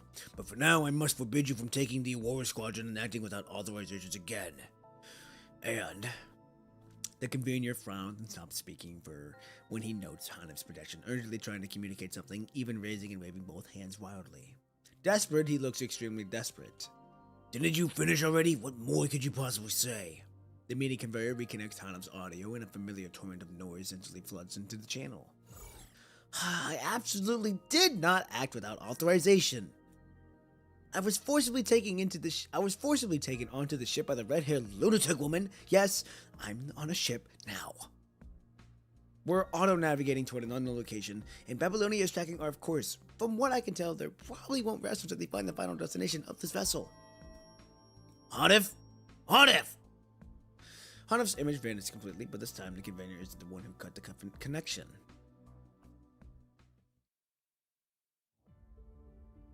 The red-haired woman stares dangerously at Hanov, then hurls his torrential into the corner, bringing the discussion to an abrupt end.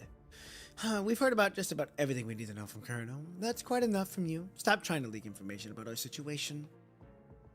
I suggest you be a good boy for the rest trip. What do you think? Vera looks to the side. If there really is an ascendant still unknown to humanity, then our top priority is to find and eliminate it. We can't allow another entity overflowing the punishing to develop unchecked. So, Hanov, everything you've done so far has been correct. Yes, with additional intel from Colonel, Babylonia would be able to find information about the ship more quickly, where it's heading, what might be awaiting for it at its destination. We'd learn exactly who our enemy is and what they're planning. Vera nods as well. The cabin lights illuminate Vera and you, stretching your shadows into the giants that firmly engulf Hanif, who sits on the floor. Hanif's gaze shifts between the two figures before him, and after a long moment, he finally forces out a question.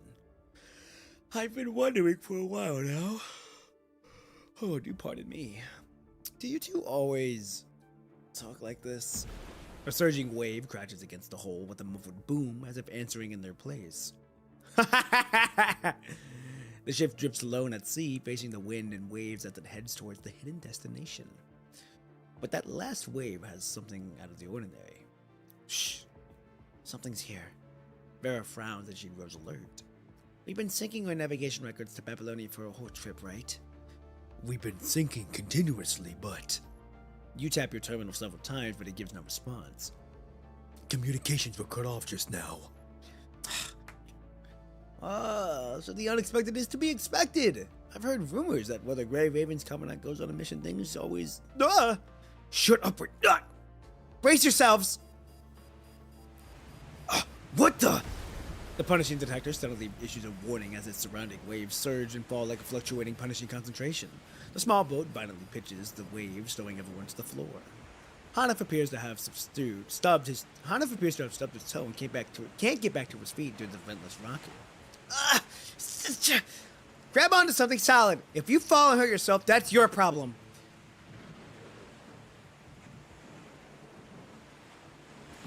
Terrifying waves crash against the cabin door, thundering like a storm. Vera suddenly frowns, steadying herself as she stares into the cabin entrance and draws her banner spear. My foot! Knock, knock. So noisy. Someone seems to be outside, knocking on the cabin door. What do you mean loud? I've always been... Shut up! Vera thrusts her spear forward, piercing straight through the cabin door. Oh, I heard it. Something's corrupted. It's climbing up the hole. Why is there a hetero creature here? No idea, but one thing's for sure, we're being targeted. Vera lifts the hetero creature's remains with the tip of her banner spear, swiftly flings them into the pile of discarded items at the stern, and then immediately shuts the door. If that ascendant who's been busy hunting down colonels higher ups is behind this, they'd certainly be capable of something like this. Everyone stay alert. We can't contact Babylonia, and our exact location is unclear. Oh, fuck, I think I fucked up my jaw. Before Vera can finish speaking, there's another knock at the cabin door. All three occupants instinctively glance toward the hole pierced earlier, beyond which lies nothing but uncertainty shrouded by fog. Punishing virus reaction detected again! You tightly grip the constantly beeping device while Vera raises her banner spear once more. I thought the first one was a coincidence. If I'm not mistaken, that thing outside actually knocking on our door? Sounds rather polite, doesn't it? Why not invite it in for a drink? Listening to the exchange between the two, a bizarre idea takes root in your mind. Wait. What if we actually try it out? As if responding to your suggestion, the unknown entity outside knocks on the door once more with a chilling politeness. Try opening the door, Vera. If you want to play with fire, fine, but don't expect me to bail you out. Vera frowns in protest, yet her hands move to open the door anyway. At that moment, a wave crashes through, drenching the humanoid figure at the doorway. Come on, let's negotiate. Care to come in and take a seat? Vera smiles, but keeps her banner spear cautiously trained on the hetero creature, which surprisingly begins to move slowly as if responding to her words. Go, dot. Wait, did you just speak? Go, dot. Pretty sophisticated, huh? You even have a name. What are you doing here? Who dropped you off? Godot stands quietly, as if thinking for a moment. No purpose. Just arrived. Soon. Leave. Godot moves its legs and walks straight back toward the deep sea behind it, seemingly intent on leaving. You monster! Did I say you could leave? Vera hurls her banner once more, impaling the bizarre hetero creature and flinging it toward the stern, adding one more pile to the refuse already there.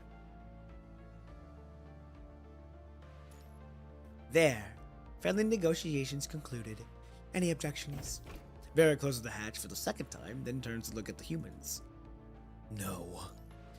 but something still seems off. It couldn't be. Imitating humans, could they? Which one wants to die this time? Vera irritably yanks open the hatch, her banister raised high. Don't kill innocent. I sea merchant. Trade. A sea merchant? What the hell did you eat to suddenly think it's human? Really real of goods. The head old creature rummages around its bizarre body. With a clatter, a pile of cogs fall into the ground. Many cogs. Exchange. Cargo from stern. The three of them look toward the stern where two defeated head old creatures lie.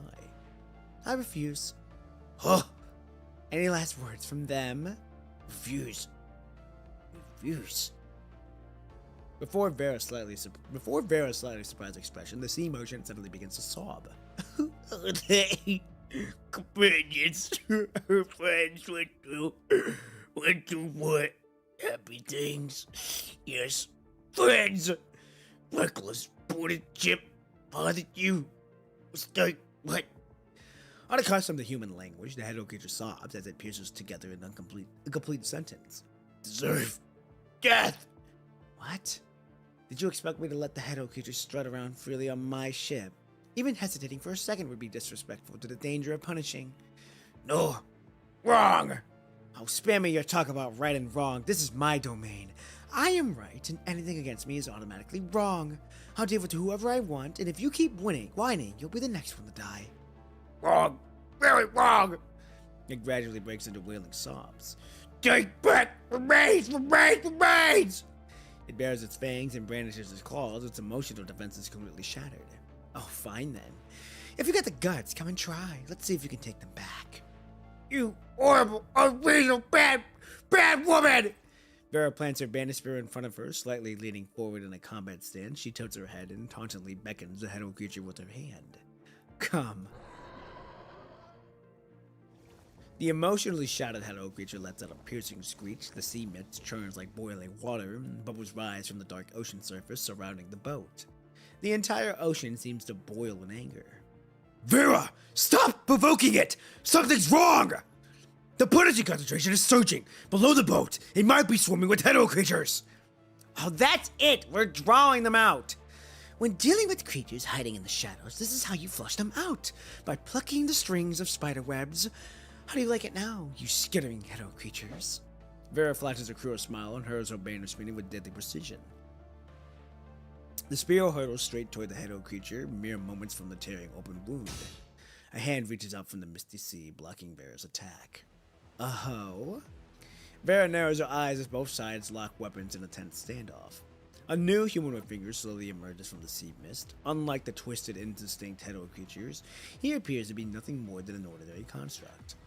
He shows no signs of punishing reaction, yet somehow seems to have calmed the surging punishing energy, preventing the chaos from spreading further. Oh, shit. Oh, wow.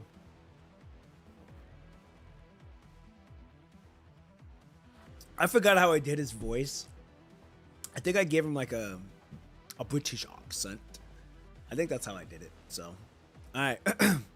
We meet again, Vera. Again? He's likely an ascendant. Vera!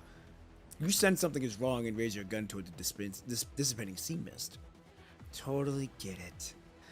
Why have you suddenly dropped your honorifics? Your imitation is rather clumsy, Lloyd.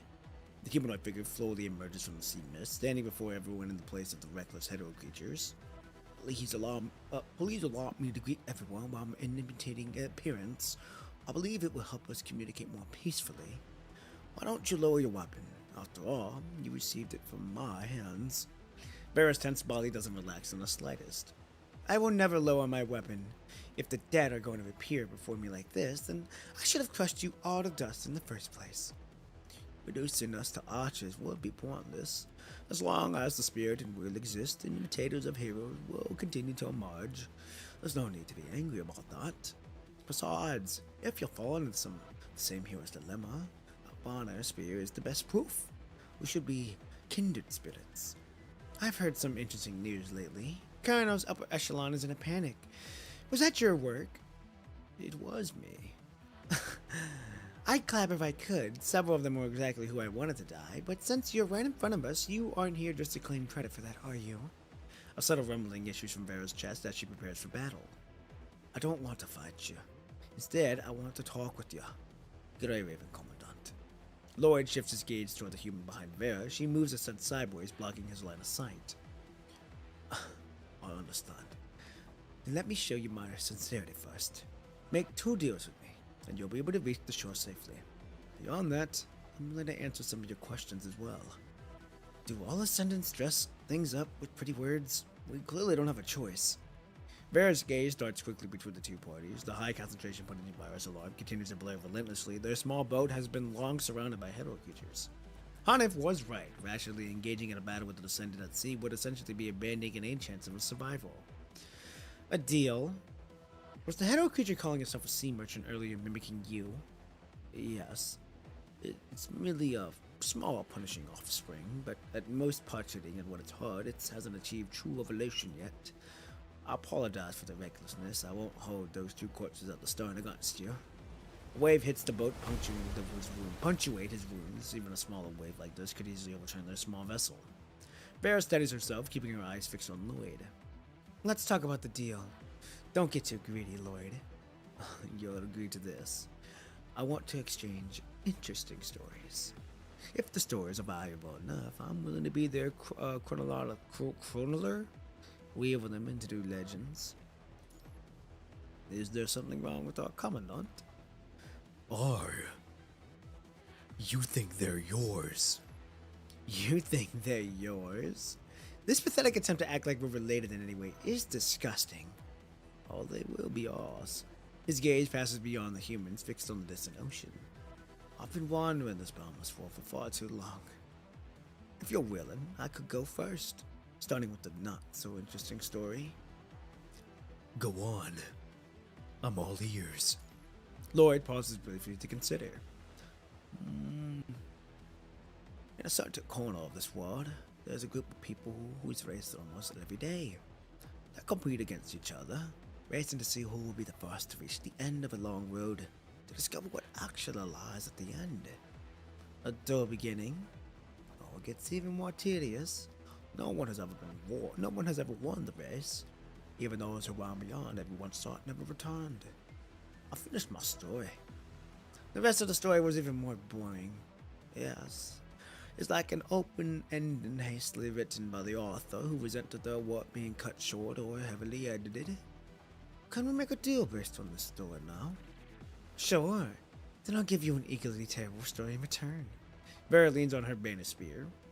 The protagonist of this story is an exceptional assassin. Any mission entrusted to her never fails. But during an unusual disaster, she was saved by a stranger who inexplicably showed her kindness.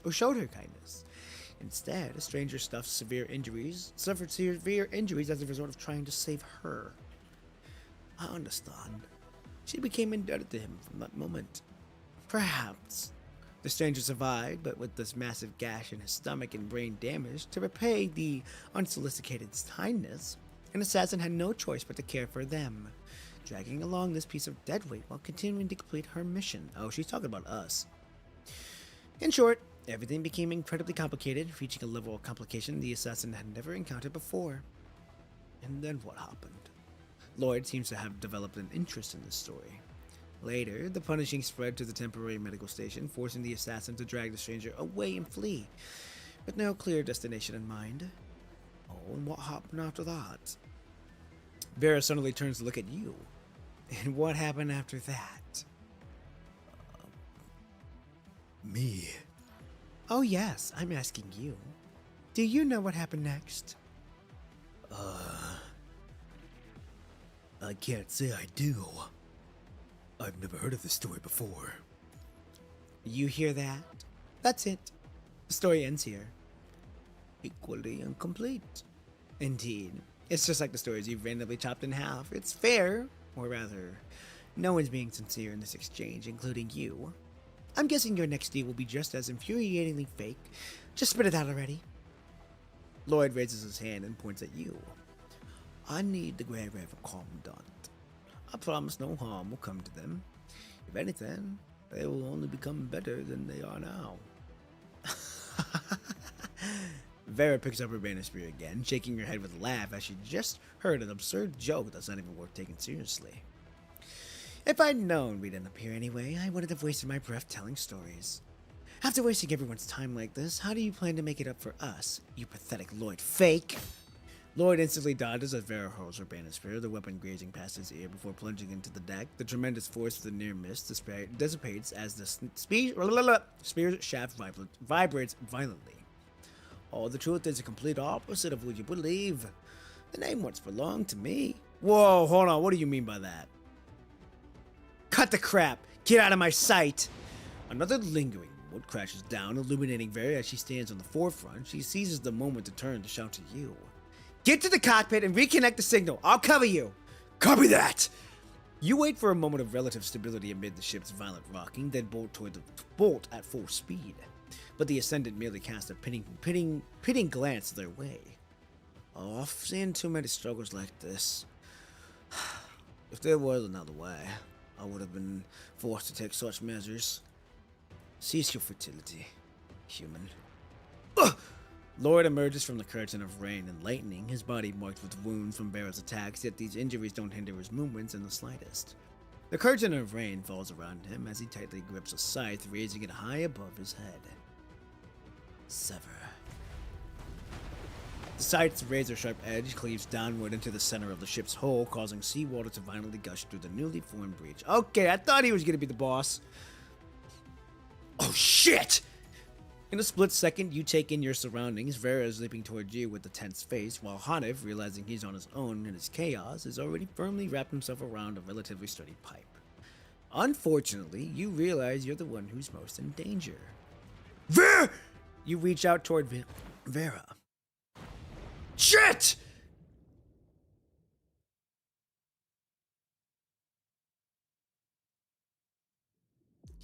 But it's too late. A violent rush of seawater engulfs you, dragging them down into the depths of the once salvage gulp. You were prepared to hold their breath, but the head-o creatures hiding beneath the ship have no intention of letting anyone escape. As if following orders, they suppress their primal instincts and don't immediately tear you apart, but they still shatter the blade you managed to draw. Another one latches onto your coat, frantically dragging you deeper into the depths. Bubbles escape from your mouth, floating upward, but the surface is no longer visible. You struggle, it goes weaker, visioning darkening under the waves, unable to hold it any longer. You impulsively gasp for air, but only bittersweet seawater floods into your lungs, your throat spasming as your reflexes try to cough. You are seconds away from drowning.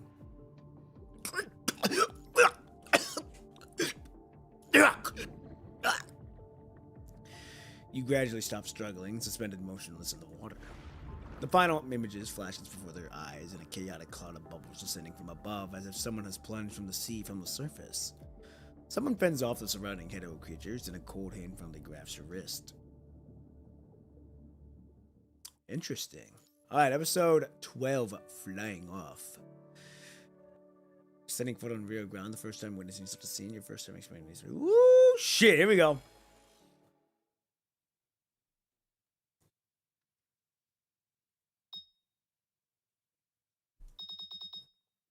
Okay. Alright, we're probably back to younger me, so my voice is not gonna be as deep. In a corner of a ruined street, a woman troubles as she holds up a handgun, aiming at the corrupted rapidly approaching from a distance. Stay back! Aim! Aim! She seems to be trying to intimidate the corrupted with her weapon, but quickly realizes what a pointless gesture it is. She takes half a step back, only to feel her calf brush against a shivering little girl. Huh. Mommy! It's coming! That big brother has a gun in his ear! The woman stops retreating. Run. Run now! Mommy will catch up soon. I'm too scared! There's nothing to be afraid of. Go now! The corrupted swiftly closes in on the mother and daughter, the pitch-black shadow rapidly expanding in the reflection of her pupils. Ha! The woman suppresses a scream as she raises her gun, fingers tensing on the trigger. Get down! A red blur lunges forward, tackling both of them to the ground. And then an explosion erupts right in front of them.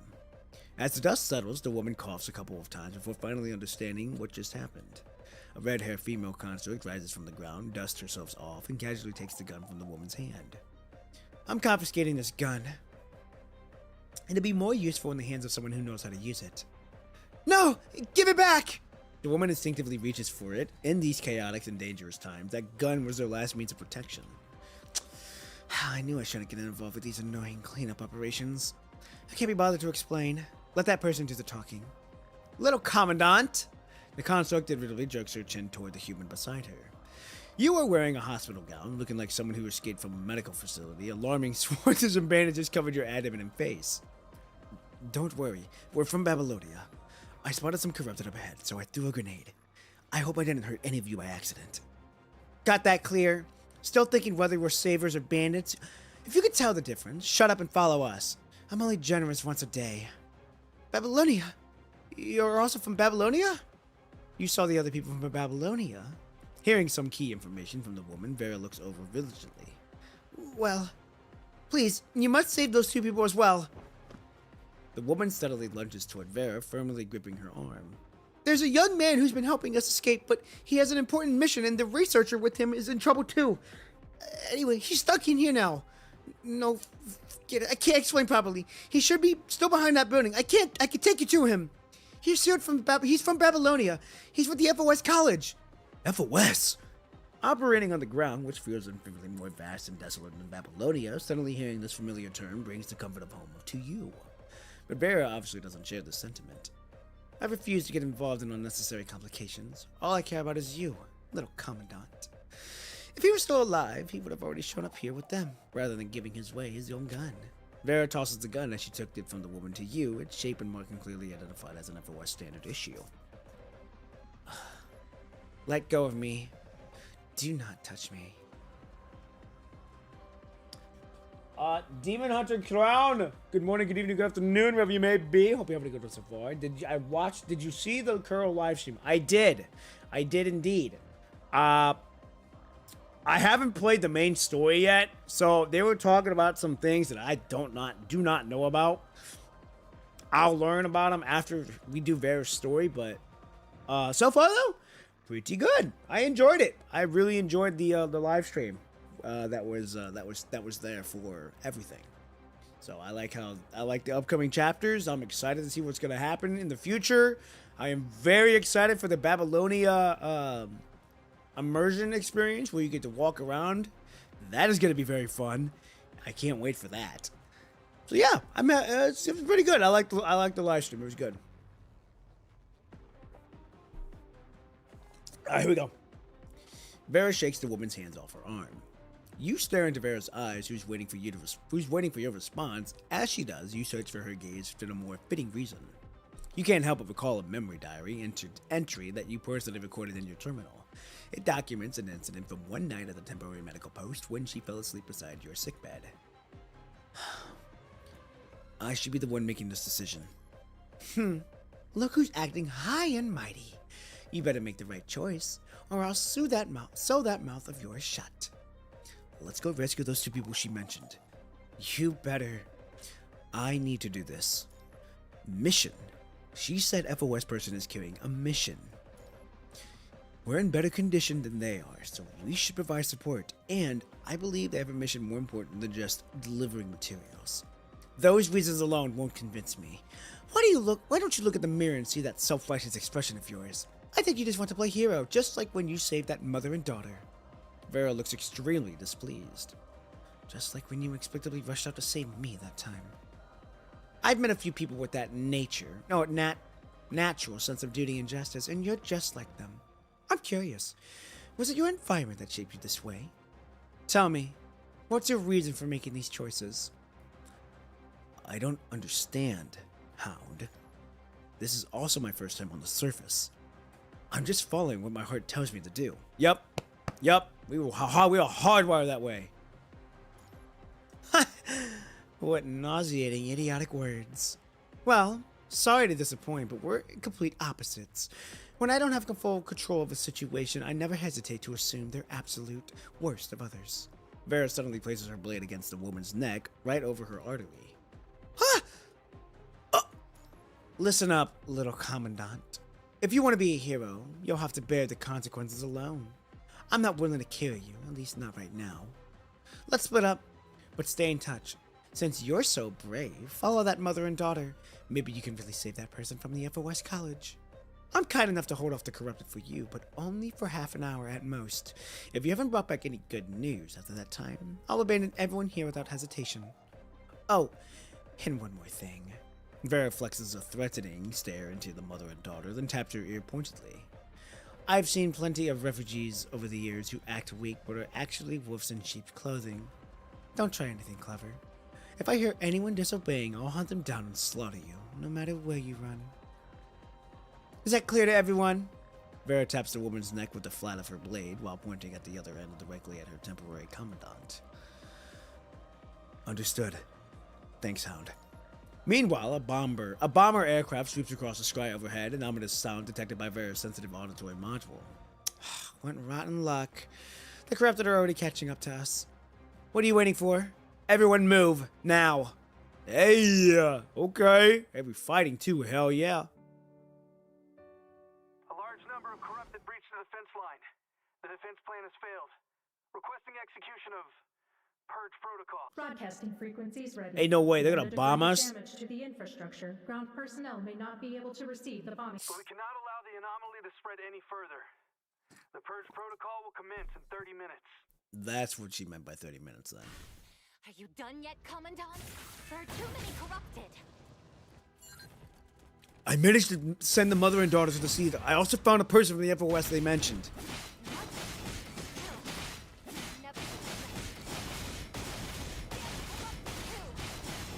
Hey!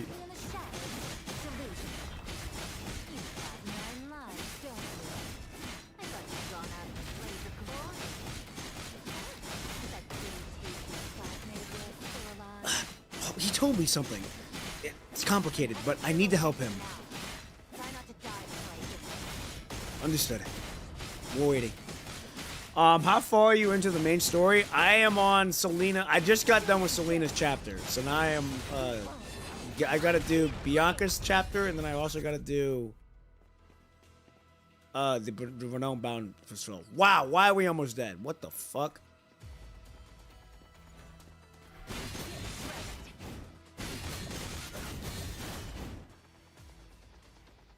Is that all of them? Nope, more right here.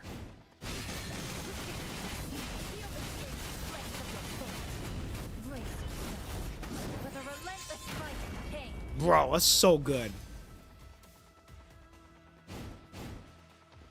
AoE damage? What?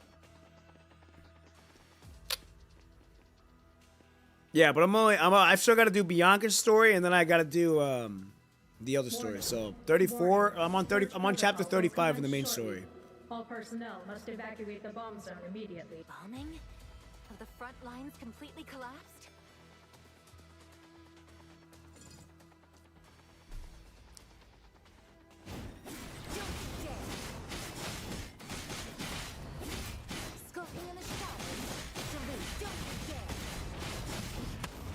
Hey.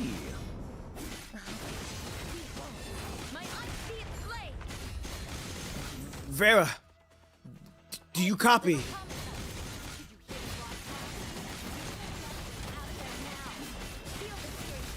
I need to help that classmate first. His mission is extremely important.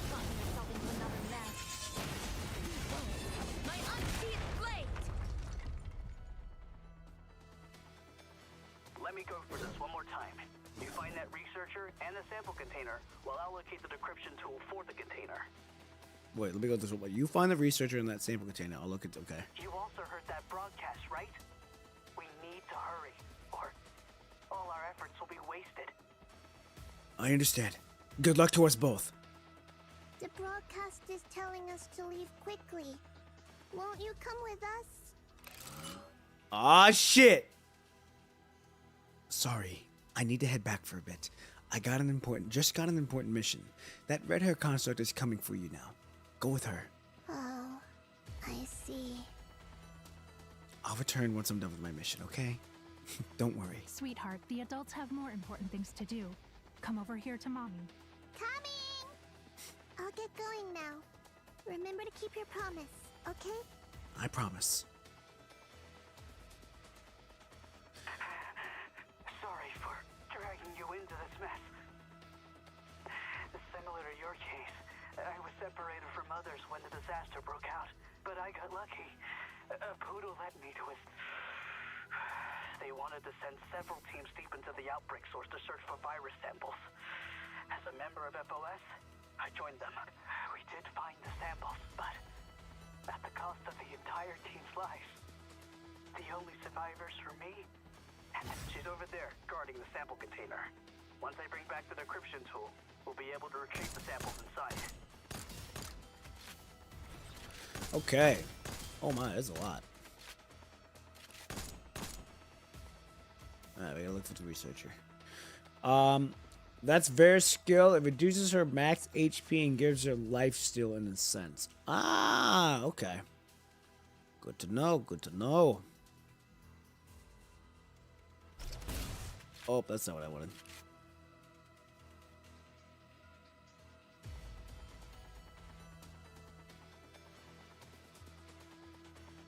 Is there any way I cannot run?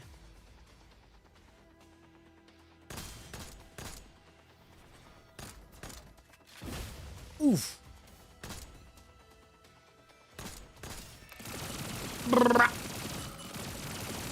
Be gone.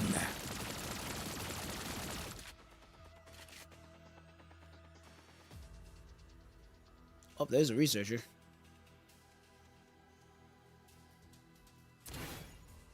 I found the researcher. She seems to have passed out. How are things on your end?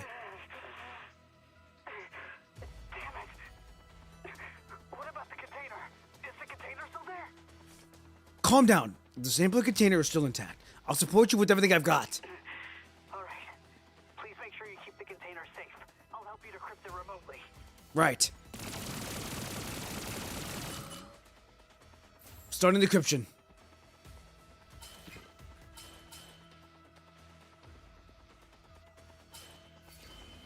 Woo!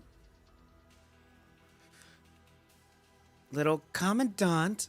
I don't know what the hell you're doing, but remember, you are not a construct.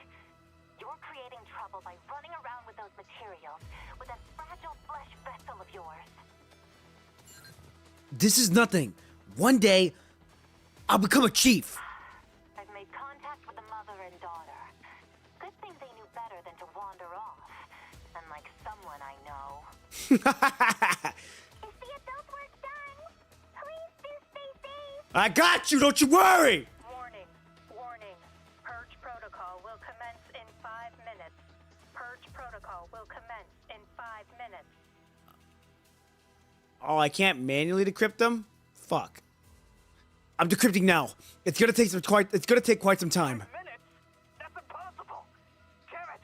I can't contact the one in charge of carrying out the purge. Even if you could reach them, it wouldn't matter. The bombing needs to happen ASAP, or the corrupted will be able to make it out. We have no choice. I'll speed up the decryption. You get ready to evacuate with the samples and the researcher.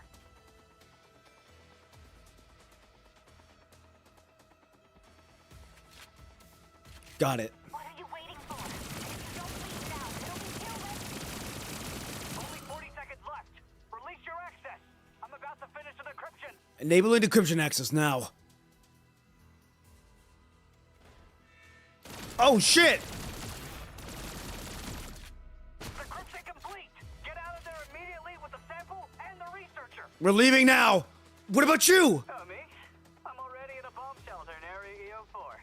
I'll finish up here. What the? Purge protocol will activate in 30 seconds.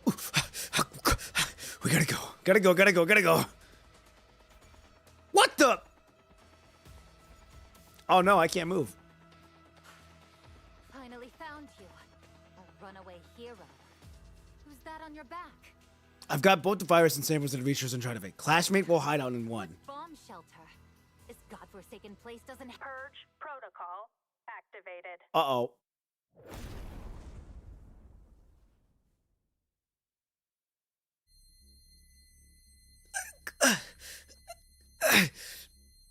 What the hell? What the?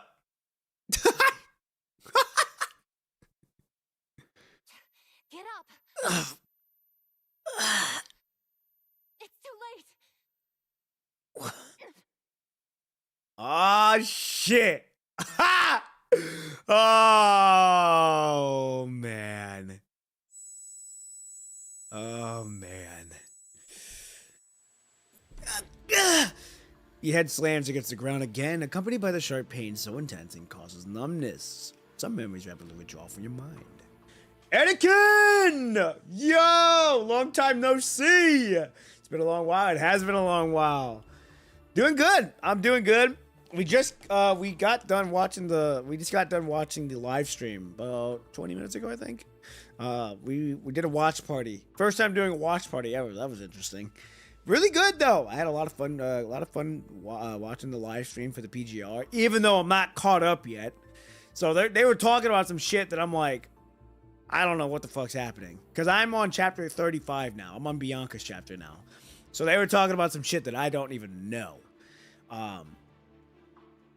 Like 2 free coatings. Yeah, I was gonna say 2 free coatings is wild. Infinite rewards. Yeah, we are getting a lot. We're getting a lot, and I'm excited for everybody. I'm happy everyone's getting some. I'm happy everyone's enjoying the anniversary, especially with the future content, with the new frames that are gonna be coming out. So don't worry, we have no idea what the new stuff is. It's not explored in the stuff you were missing. Okay. Oh yeah, Anakin, I also got spoiled. Someone spoiled someone spoiled the 2 chapters for me, so that was a lot of fun having to deal with that. So it is what it is.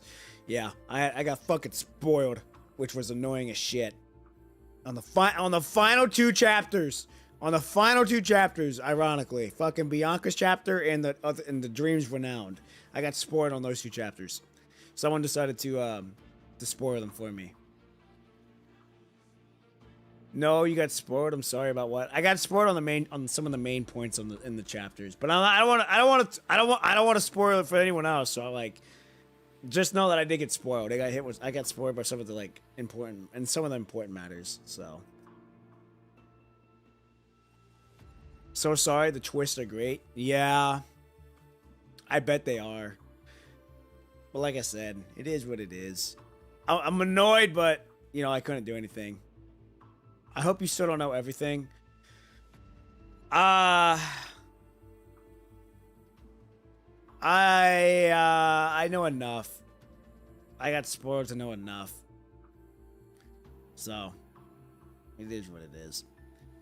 But I'm still gonna do them regardless, because I've come this far. I'm not gonna just fucking be like, well, I ain't doing them. So no, I'm gonna do them.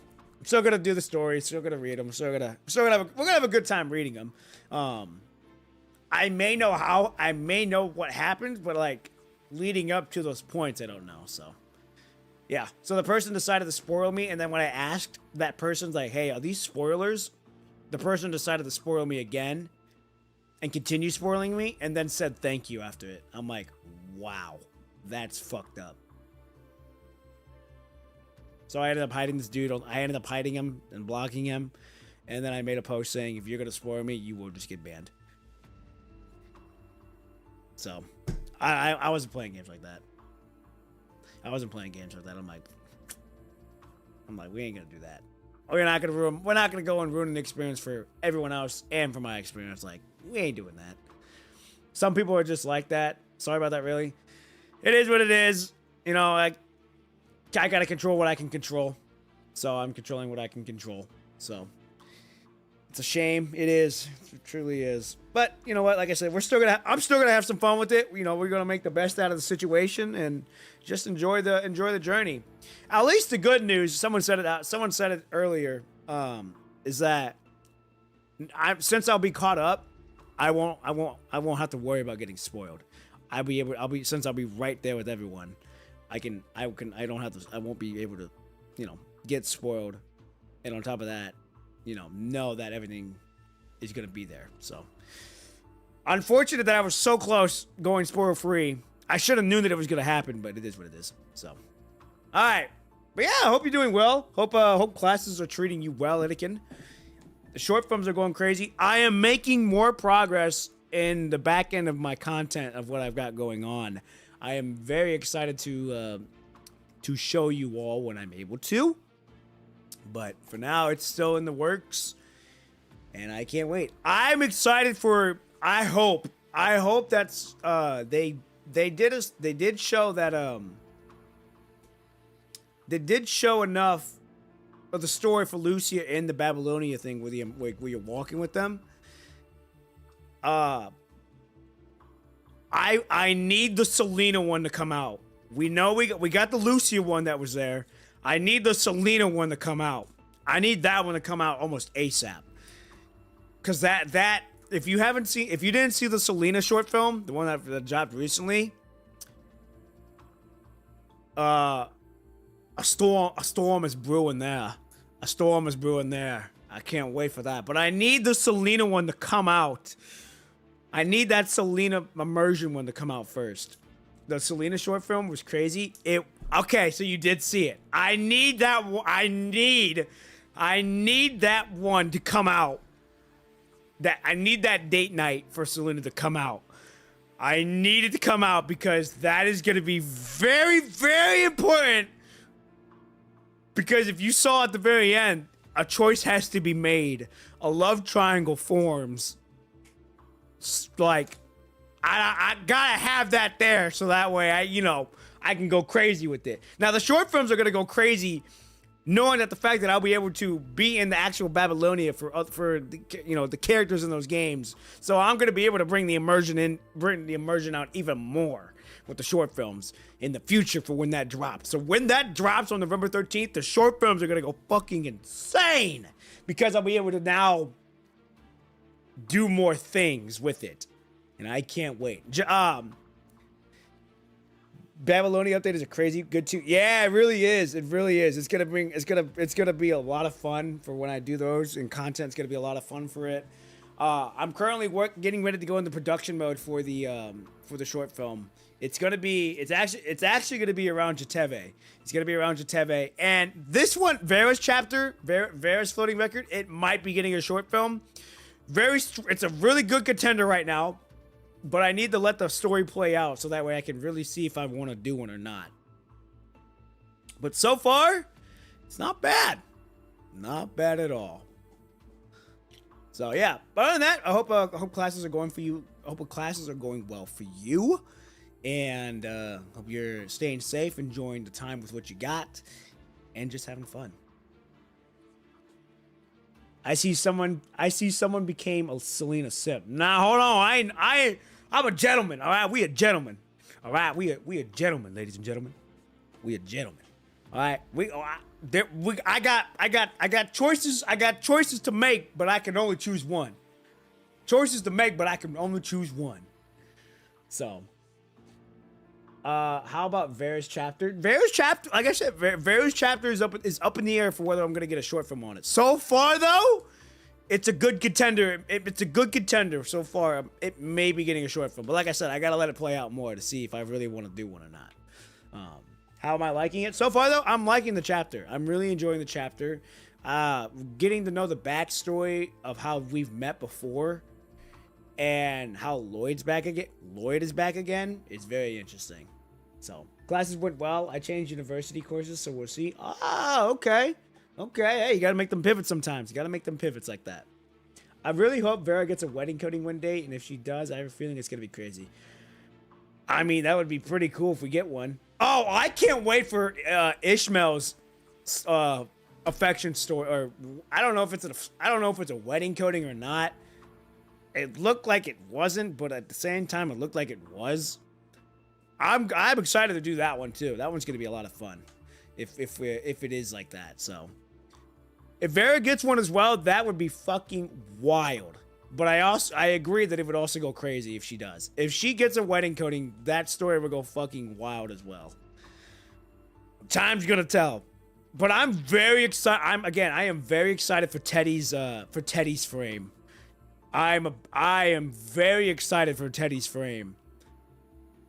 since they're introducing a new choreographic with the fighting, which is her like with the legs. So her weapons are going to be her feet, which is going to be fucking insane if they nail it. If they nail it, it's going to go wild, and I will be there for it. So I'm super excited for Rosetta, to be honest. I don't blame you. Rosetta's been a fan favorite for a long time for everyone to get, for her to get one. So the fact that Rosetta's finally getting one is going to make a lot of people happy. So I don't blame you. I don't blame you at all. Rosetta is a good character. I liked her a lot. I liked her a lot when she's here. When we get to see her, she's really good. I really enjoy reading her and knowing that she's in the story still. So the fact that she's getting a frame too is going to be a lot of fun. I'm excited for it. I'm also happy for the people who wanted Kamui to get a frame. Kamui's finally getting a frame. So that is a lot of fun for people as well. And I'm very happy that people are getting what they want. And I do enjoy the fact and respect that Kuro Games is respecting everyone's wishes and taking into consideration what everyone wants, what everyone is trying to do, and, you know, on top of that, trying to do what they can. So it is very nice to see that they are listening, and they are wanting the best for not only themselves, for us and the future, because they want a 10-year plan. They said a 10-year plan, so we're only on year 6. We got 4 more years of this, so it's only gonna go up from here on how Kuro's gonna be cooking for the rest of the plan, and to go what's gonna happen beyond that 10-year plan. Because, like they said, everything they're doing now is groundwork. Is groundwork for how everything's gonna go, and then when they are able to get to what they want it to be, they're gonna go from there. So they're listening to feedback a lot. They really are, and I really do. I respect that they are listening to the feedback, listening to the people who are, you know, pushing what they think is best for not only them and for us on top of that. So it is nice that they are listening, and hopefully one day PGR gets the recognition that it does, and it'll be interesting. They're listening to the feedback a lot, like with the earlier story fix, because some found it very slow. They condensed the first 8 chapters, and I do like that they did that. I do like that they are condensing the first 8 chapters, since and you know, I talked about it in one of the PGR discussions. I think it was when they were trying to find their identity still. Like, they were trying to figure out what they wanted to come out of this. And so that resulted in, you know, the 8 chapters, and, you know, the beginning chapters being what they are, you know, slow, trying to figure everything out. So I think once they found their identity and what they wanted to go and what they were wanting to achieve and what they were wanting to, you know, make something out of this, they figured it out and got it ready to roll. So, you know, we knew it was going to happen. I'm glad that they are listening and finally condensing it, so that way for new people who want to get into the story, they can just be like, oh, hey, we can do this. Condense, perfect. I don't have to read all of it. I know what happened in the beginning. I can go from there. Also, finally put a timeline so we don't have to get a PhD to remember the order of all chapters and floating records. Yes, that is also going to be very nice. So far, I've just been going off patchworks, but, you know, for people who are not where I'm at right now, they're going to have a hard time trying to do that. So the fact that they are getting a timeline for everything is a nice touch. Since we all know that, yes, of course, PGR is the heart and soul of the gameplay, but they also, their second to that is their story. Well, it can either be their story or their characters. I believe their story. Well, I believe their characters, but I also believe their story on top of it. So I guess there's 3 things. There's the gameplay, the story, and then there's the characters. So, you know, three that make a triangle, basically. Triangle number 1, so the very tip of the point, gameplay. The other 2 supporting story, characters. So it is nice that they're finally reamping that and getting a timeline. I'm excited for it. But it's going to be, and I'm glad that they kept their word, too, that they wanted to get the synchronization up like by the end of 2025. They kept their word. They got it done.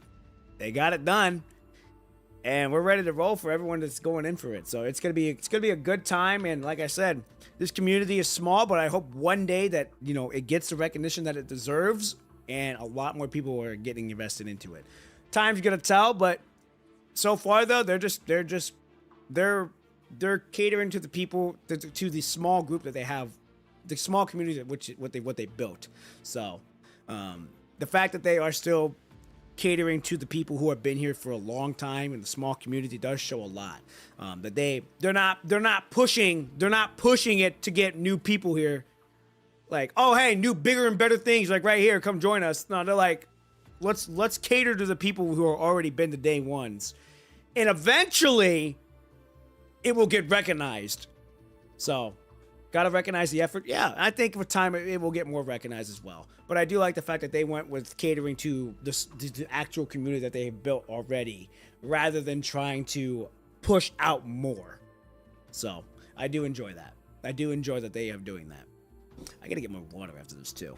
So, but it's gonna be a long weekend for me, Anakin. It's gonna be a long weekend. I was telling everyone here, I'll tell you, it's a long weekend for me. It's gonna be a long month, basically. Since I gotta get the short film done. I've gotta work on more of the stuff on the back end of content, and I cannot wait for it. I gotta be patient with it though. I gotta do that, and then my family is setting up the Christmas stuff today. Like, we're setting up Christmas stuff this entire weekend. I know we're like we did it. Once Halloween was done, that night yesterday, I was already picking stuff up to go get into upstairs for the Christmas stuff. My mom was like, "All right, let's go get Christmas stuff." I'm like, "Oh boy!" So I had to fucking pick up everything that we needed for Christmas stuff up into the living room, and I wasn't gonna let them lift because that stuff is heavy, and so it is. We're already setting up Christmas stuff already. I'm gonna be helping them throughout the day today while also working on content, and then tomorrow I will be setting up Christmas lights for the roof, so the outside lights. I gotta get on the roof and do all that, and then finishing up the Christmas trees, because then we're gonna be decorating the Christmas tree, so the ornaments, the top of the tree, which is what we got, and then I'm gonna be sighting in my gun because I'm also going hunting at about 2 weeks from now. So I'm actually finally getting back into deer hunting. So I'm going to be going in the rifles. We're going in the rifle season that 2 weeks. So I haven't hunted in about 3 years. So I just got done cleaning the gun last weekend. And so I'm going to be sighting in the gun this weekend. I'm going to be sighting in the gun tomorrow. And I got to go to my local store to get hunting gear because my hunting gear is now finally too small for me. So I got to go do that and then get target stuff to get that, set that up where we're going to be shooting, sight the gun in, clean the gun again, and then ready to go. So that way, then I got to get deer tags. So then I got to do that. So it's a jam-packed day. It's a jam-packed weekend for me and the family. But that, our family is always busy in these when it comes to November and December.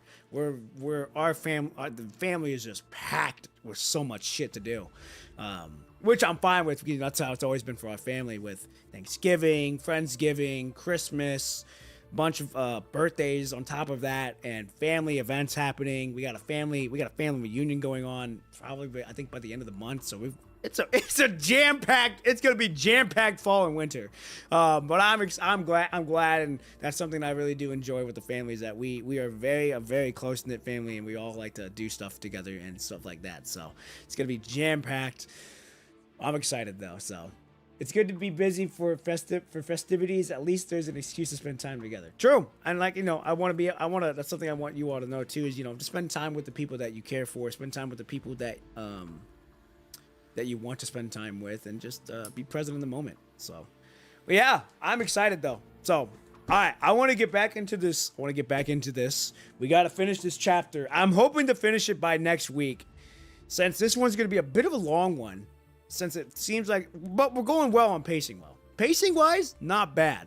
A lot better than her arcade Anima. I almost fell asleep twice. That thing was fucking slow, but I knew it needed to happen so that way it would set us up to where we're at now.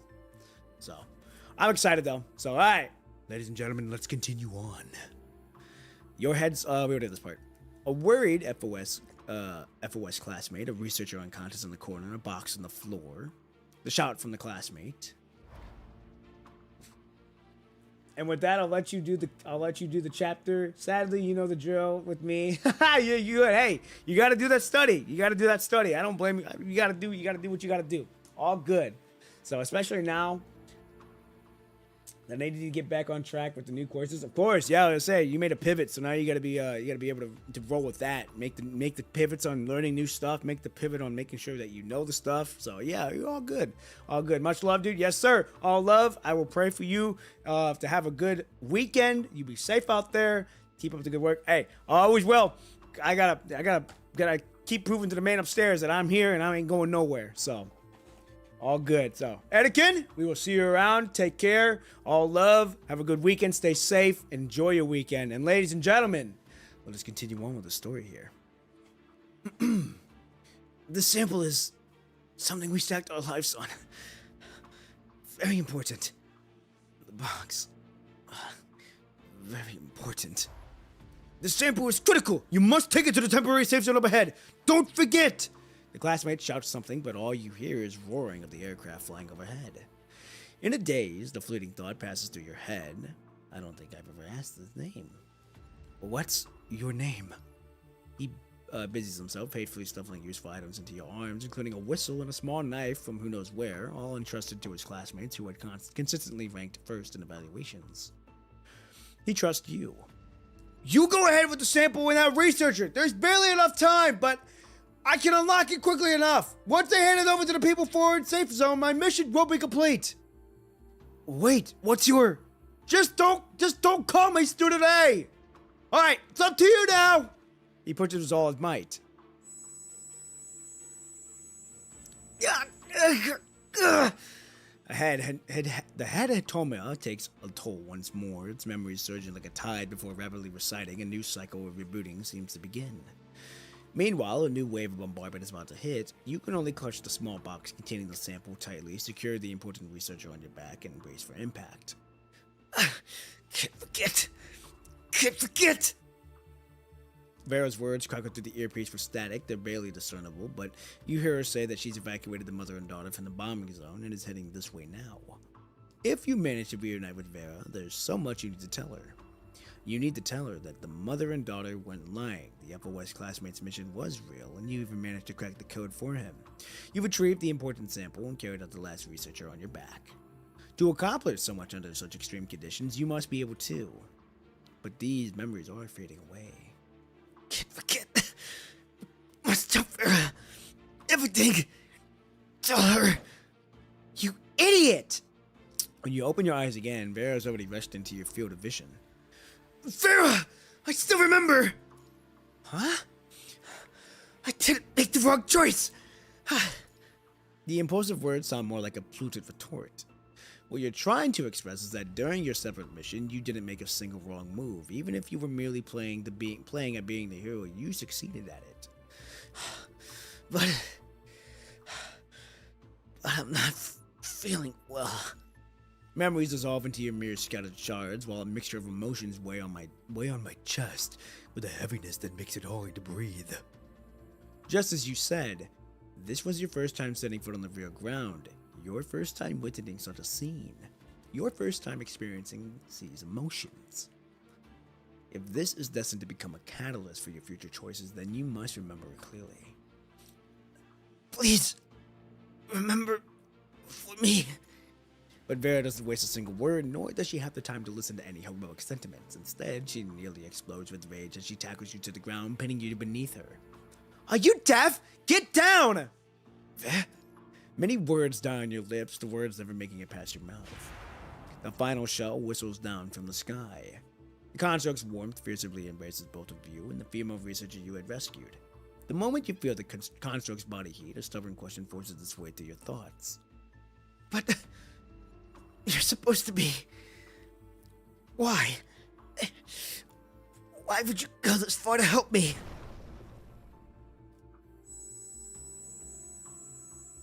The bomb strikes and your memories explode with it, sending you into spiraling into darkness. Enough now, time to stop thinking about everything. A shockwave sweeps over the few survivors, the heat penetrating through your clothes, and sand and debris shower you down on all of you. Thankfully, with the construct's protection, you emerge unharmed. As the dust settles, Vera brushes off the ash from her hair and examines you with a furrowed brow. Are you hurt? What the hell were you holding on to? Vera forcibly pries the female researcher's arm from your grip, like extracting a piece of stone. You just realized this person is already dead! But you stubbornly cling to the researcher's grayish wrist, refusing to surrender the body to Vera. She's important! I can't remember. Let go! What's the point of dragging around a corpse? Are you afraid of an infection? I leave you alone for 1 hour, and you're picking up all sorts of things. What's that in your hand? A box? What the hell happened? Vera pulls the researcher's body from your arms and reflexively tears the fabric name tag from the corpse's chest. Meanwhile, you clutch an unfamiliar small box while furiously pounding to the ground in frustration. Must forget! What can I forget? A sense of helplessness spreads from your mouth to from your mind to the entire body, even as you pound to the sandy ground until your hands bleed. You still can't remember anything. Fragile humans ultimately cannot transcend the shackles of their flesh. The wound on your side begins to seep fluid. The recent battle and escape must have opened it. Stop punching the ground! Your brain's malfunctioning, and panicking won't help! Temporary safe area. Abandoned conservation area. And the box. Samples? The wound in your side intertwines with your throbbing headache, making you want to curl up in agony. Wait, Vera's hand slams against your cheeks with a sharp slap, firmly gripping your head and restraining your movements. Poppin' P, look at me! The world falls silent for a moment. All you can see is Vera's face, furious yet somehow tinged with helplessness. This is all I can remember. I'm sorry. Stop getting hung up on this. I don't know exactly what just happened, but beating yourself up on now is pointless and risking opening up your wounds. You clearly don't understand how precious those materials used on your injuries are. Even if 10 of you died, it wouldn't cover the cost. Materials. The materials seem important too. Yes, that's more like it. Vera's expression grows increasingly complex, becoming difficult to read. She seems to understand your confusion and inner struggle. Her tone softens ever so slightly from her usual harshness. Remember your mission. All you need to do is keep yourself safe and protect the materials. Finally, she lets out a soft sigh. I'm guessing your memory has reset again. Let me quickly fill you in on the situation. You can call me Hound. I'm a construct from Babylonia assigned to you. For the rest of all the details, wait until we reach a safe area, then check the notes on your terminal. Since we handled the situations on both fronts, let's evacuate immediately. The bombing didn't eliminate all the corrupted. We can't stay here for long. I wonder if Colonel's nearby stronghold was caught in the blast. Can you walk? Seeing your condition gradually stabilize, Vera finally releases her grip and prepares to pull you up from the ground. I'll carry you on my back. No need. I can walk. While speaking, you stubbornly drag up the small box that appears completely mysterious to Vera's eyes. Is it really that important? You don't know why, or rather you've forgotten it. In the end, you only respond with a faint whisper. I have to take it with me. The mother and daughter also miraculously survived the bombing, emerging alongside several other refugees who had fled here, all supporting one another as they walk out. Please, take us with you. Oh, please, take us with you. Yes! The refugees look pleadingly on as the only concept before them, ready to entrust their lives to this powerful warrior. Don't ask me. Ask this person over there. Vera eagerly turns you around, forcing you to face the pleading refugees. Come on. Our insomniac commandant, open your eyes and see that this fine mess you've gotten us into. I've told you before, don't carelessly take on people's burdens, especially their lives. You can't handle it. That's what years of experience have taught me. You stare at the crowd with an unfocused gaze, unable to respond.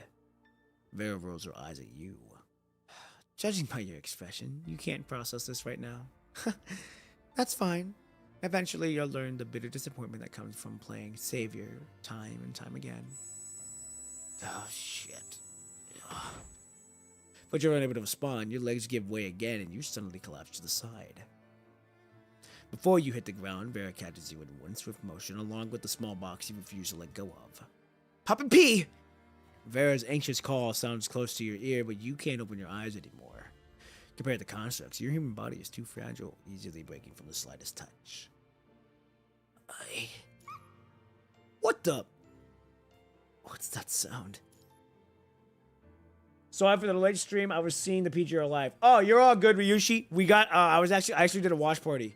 So you're all good. I saw the live stream as well. Very, very good. I really enjoyed it. And to the 9 people watching, hello, welcome to the stream. I didn't realize y'all were here. I've been so dialed in on this. So welcome to the stream. Hope you all are doing well so far. Hope you have a good morning, a good evening, and a good afternoon, and having a good weekend so far. But yeah, Ryushi, crazy live stream. Absolutely crazy. The short films are going to go insane when that update drops on the 13th. I can't wait. Now, unfortunately, I won't be able to stream it because I'm going to be hunting that weekend, so I won't be able to do any of the content till Tuesday. But it is what it is. So yeah, but I hope you enjoyed it. What did you think of it? Okay. I'm going to need another water. Well, we're almost done with the stream anyways.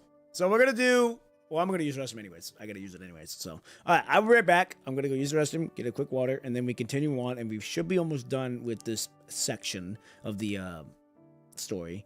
And then that'll be it for the stream. So I will be right back.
Oh yeah, I'm back now. All right. All right.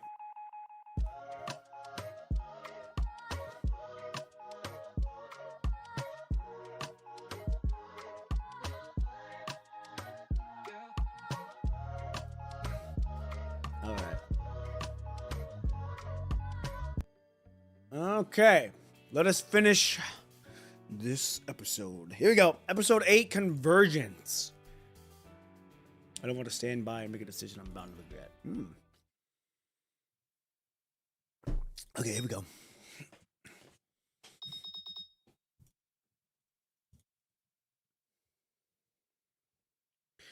Undersibilant waves usually peacefully in the murky depths. Damn it! It's fine. It's just a rock. With the exclamation, damn it, in a violent jolt, you drift hazily to consciousness and open your eyes. A slightly warm hand rests against your forehead. You glance around and quickly realize you're lying in the back seat of a vehicle. Ahead the passenger seat is where a strand of red hair peeks through the gap, the hair belonging to the owner of the hand of your forehead. You just experienced another memory restart at the ruins, but fortunately, you still remember the last few words that construct Hound said to you. Hound? Mom! That person's awake! Shh, don't disturb them. Only now do you notice the two people in the back seat with you. The rear space is normally quite roomy, but they've given up too much of it to ensure they don't accidentally press on your wounds. The mother and daughter huddle together in the corner at the little girl's announcement. Everyone gazes turns towards you. Oh boy. Hound withdraws her hand and turns around from the front passenger seat. You're one tough cookie. You've been running a fever and sleeping for a solid 4 hours. I was worried you passed out for good. We got lucky. Everyone was rescued by this person. Vera is typically sharp-tongued, yet for some reason her finger hovers in midair as she points to the driver's seat, unable to find the appropriate pronoun to introduce the rescuer. Oh! Oh, that's the dog voice we heard then. Huh. Interesting. Okay. Oh, I'm just an old lady. My age is what it is. There's no need to search for some youthful term to address me. Yep, just call me Granny Wang. This here is cargo pickup, and the truck's bed's already half filled with people. You folks are really something, managing to get this many people out in a place like that. She appears to be an elderly woman in her 70s, sporting an extravagant silver white perm, sharply defined tattooed eyebrow, and flaming red lipstick. A small dog, which should have been wearing a seatbelt in the passenger seat, is a common pet breed from the Golden Age. It is a brown, coffee-colored curly fur that resembles a ball of fleece. Now that Vera has taken its seat, the dog stands proudly on her lap, showing it off like it owns the place. Vera seems to be tolerating it. It's a sheepdog. I was just passing through. If it weren't for this little fella, I wouldn't have gone anywhere near that bombing zone, much less found you folks. Go on, say thank you to the sheepdog. Thank you, sheepdog. I hope she's not carrying a sword or holding a fan, or folding fan. Your gaze secretly shifts toward Granny Wang's hand. A heavy sniper rifle comes into view, secured at an angle near the handbrake, perfectly positioned for Granny Wang to grab it with a quick stretch. Noticing your shocked expression, she turns her head slightly to look back and surprisingly gives you a wink. This rifle been with me for many years. During the punishing Iris outbreak, I traded a house at WB Chin for it. It was a premium real estate, mind you. A mixture of surprise and joy fills you, but more than anything, a fog of confusion clogs your mind. Before they can ask for more details, the red-haired construct hands over your terminal. You should check your notes from the past few days first. Everything you want to know is recorded there. I haven't looked at them because I can't even access the device, so there's no need to worry about that, any tampering. You unlock your terminal and start browsing through it. Meanwhile, Granny Wang takes the initiative to explain the situation. I heard the construct's explanation about you. You're a student from Air Force College in Babylonia who came down here, and you suffered a head injury. I'm sure you're not familiar with this area. As for me, I was a soldier stationed in for that area during the Punishing Air's outbreak. I watched with my own eyes as this place transformed from a metropolis into ruins, then gradually saw people return to rebuild it. A few days ago, I heard about a batch of corrupted behaving unusually, acting more aggressively than ever before, then spreading too much faster. They've been affecting the nearby conservation area, so I decided to bring my shepherd dog around and check things out. And that's how I stumbled across you folks. I almost thought there was no one left in that area, but my shepherd dog discovered you. Seems I came just at the right time. Pleased with herself, Granny Wong lets out a cheerful, rising whistle. It's not about waking up early, but waking up at the right moment. We've been racing down this road for several hours and have just arrived at the nearest safe conservation area, the place where I'm usually stationed. See that up ahead? That's the place. Conservation Area 62. As Granny Wang finishes her brief introduction, the truck passes several station personnel waving at them to stop. A few refugees pause their tracks to look at the pickup truck that has, once again, brought back a cabin full of survivors. Granny Wang smoothly applies the brakes, bringing the late Golden Age cargo pickup to a steady stop in front of the area of hastily constructed refugee shelters. She gestures toward the door. Congratulations, everyone. You've temporarily outrun the spreading disaster. You can rest for a while now. Get out of the truck. After speaking, Granny Wang glances at the small box in your arms. How about that thing you're holding? My guess is you'll probably need to talk to someone about it. Oh boy. The conservation area houses far more refugees than expected. Vera grips your hand tightly as you follow Granny Wang into the shelter camp, pushing through the dense crowd. You, whose memory has been booted once again, has already reviewed your notes from the past few days and grasped the general situation. The refugees rescued and brought back by Granny Wang have already scattered throughout the area, or as Vera puts it, finally got rid of the trash clinging to us. But the box that you insisted is important proved to be somewhat problematic. Granny Wang had someone examine the markings on it, and they're quickly directed to find Conservation Area's acting administrator. Stop causing trouble and stay close to me. God damn! Holy shit, does she look good! God, my oh my!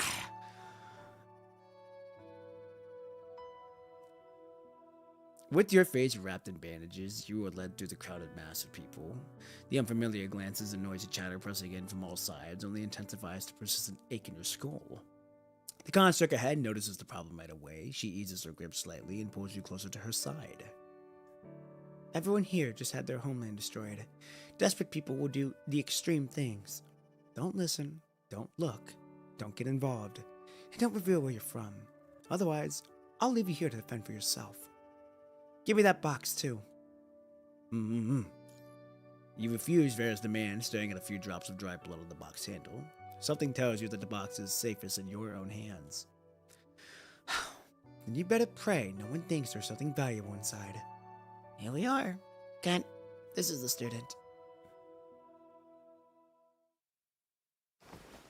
Granny Wang lifts its thick curtain, shutting out the cold air as she gives you a gentle push forward.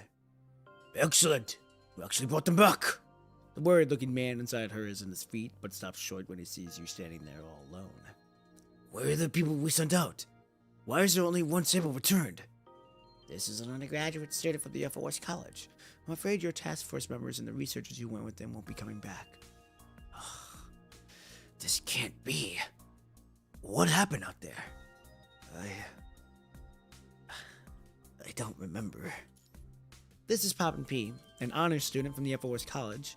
I am Hound, their accompanying construct. This class of FOS students was originally carrying out field training in Conservation Area 59, but afterwards, well, as you can see, some students became separated. We encountered an unusual corrupted attack about 4 hours drive from here. Before that area was bombed, my commandant met another student who had also become separated from the main group. He passed this back to us. My commandant didn't encounter any personnel from the regular task force. I'm afraid they were all killed before reaching the bombing zone. As for the researcher you mentioned, you should confirm the name. If it's this person, I can verify that she is deceased. Vera hands the name tag to Kent. This is her name tag. I tore it off myself. Judging by reaction, that's her alright. Vera places the tag in Kent's palm, then gestures toward the small box in your hands. Now, I need to know what this sample is that someone risked their life to bring it back. Well, at this point, I advise against holding anything. The disaster outside is still spreading. Hurry up. Being indecisive is a luxury we no longer have. Report complete. Vera speaks with a crisp efficiency and stands with ramrod straight, enough to draw an inquisitive look even from Granny Wang. You recall a detailed record in your terminal. Vera has always been a soldier, so expensively that Paragon would be an understatement, having adapted to this lifestyle from a very young age. You're in charge of this conservation area. You should know what's going on. Explain yourself. After hearing the report, Kent dejectedly lowers his head. I'm not actually in charge of this conservation area. I'm just temporarily filling in. Granny Wang knows this too. The person in charge left with some people yesterday. He still hasn't. Granny Wang frowns at these words and removes the sniper rifle from her shoulder. How can there be no news? I'll go bring them back. No, it's no use, Granny Wang. It's useless. If there's any chance of him coming back, I wouldn't be sitting here. Everyone else just didn't have the time to tell you, and I was also afraid you wouldn't make it back either. Granny Wang abruptly freezes, gun in hand, processing the news as if an all-too-familiar sensation sinks into her body.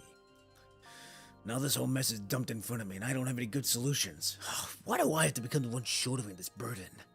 He anxiously wipes his face, staring into the box in your hands. Forget it. Let's see what this matter at hand first. I can tell you that this box contains a highly dangerous punishing virus sample. This sudden corrupted attack was more intense than ever before and heavily concentrated in one area, so we suspect that there are signs of human intervention. In fact, it might be worse than we imagined. Sure enough, researchers who went to the front lines with their soldiers informed us that the punishing virus in this area has undergone an evolutionary mutation. First, they traced the source of the mutated virus to the ground-level research facility that they should have been operating normally. The staff, all personnel dispatched from Babylonia, but somehow the virus leaked out.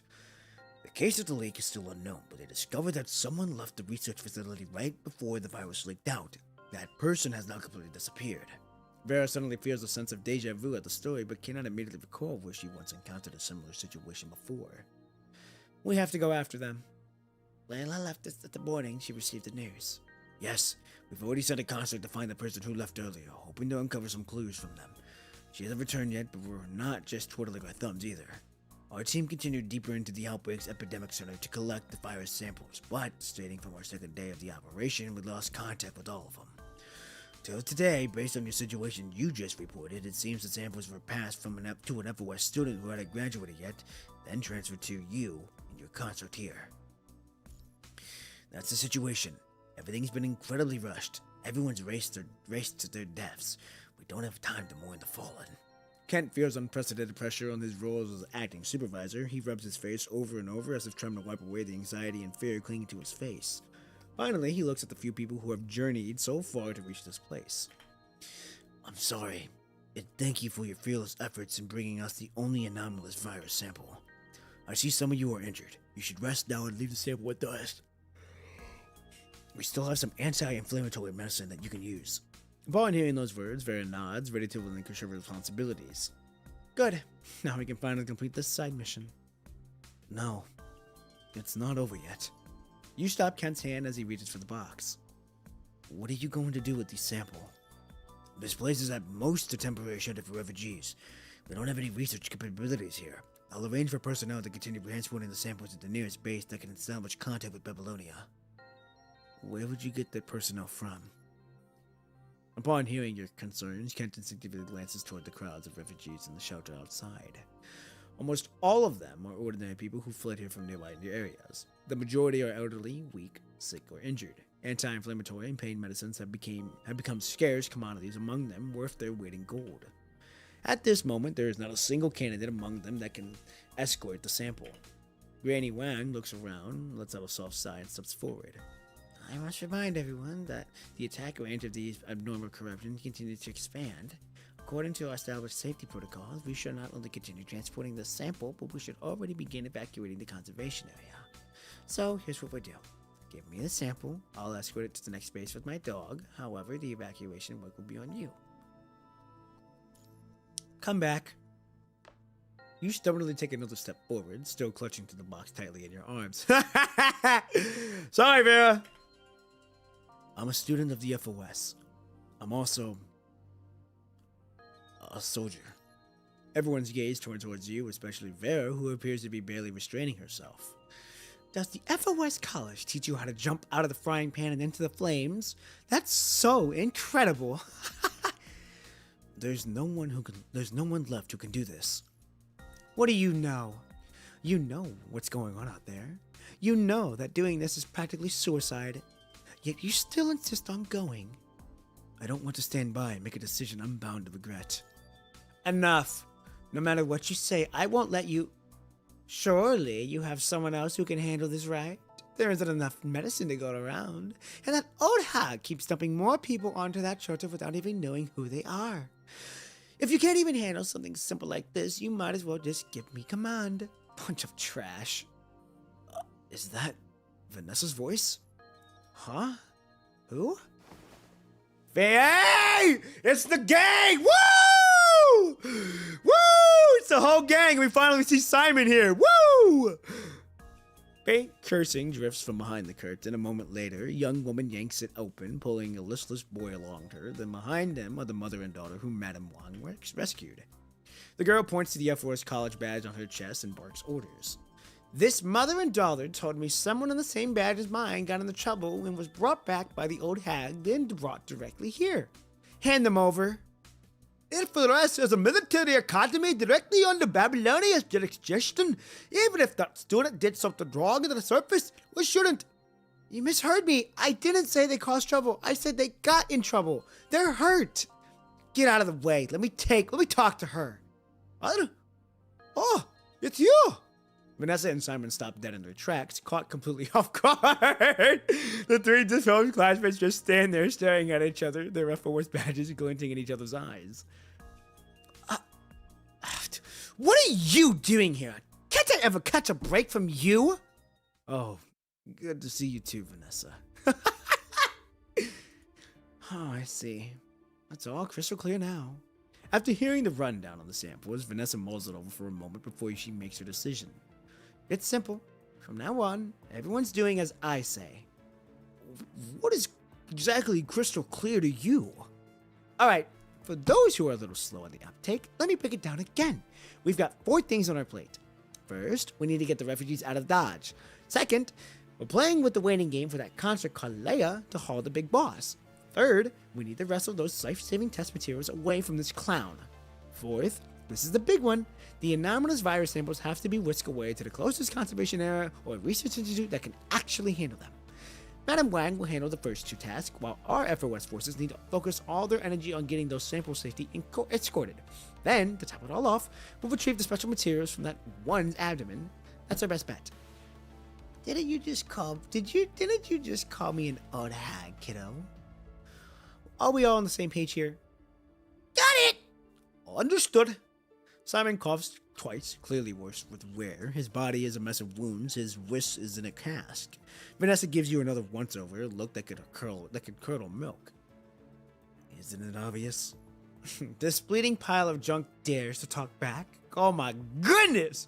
Oh, Vanessa, I forget you are too tsundere. And you over there, I shouldn't have to spell it out for you, right? Oh, damn! She got a shiesty on? What the fuck? Oh, and her hair's brown. What the hell? That shiesty put her on. Oh, what the fuck? She went from red hair to brown hair. I mean, it still suits her. She still look good. She still look good, I'm not gonna lie. When Vanessa hauled Simon into the room, Vera melted away, only to pop back up after changing her look. Oh, shit. Madame Wang didn't miss a beat. She didn't call her out, she just gave a slight eyebrow raise. I thought you'd cook up a better plan, but still the same suicide run. I get it. You couldn't stand the thought of my little commandant hogging all the glory. Even knowing this mission would likely get you killed, you still had to stick your nose in. What I want to ask is it worth it? Are reputation and honor really worth more than your hide? I don't recall asking for your 2 cents. What kind of creature are you supposed to be, hound?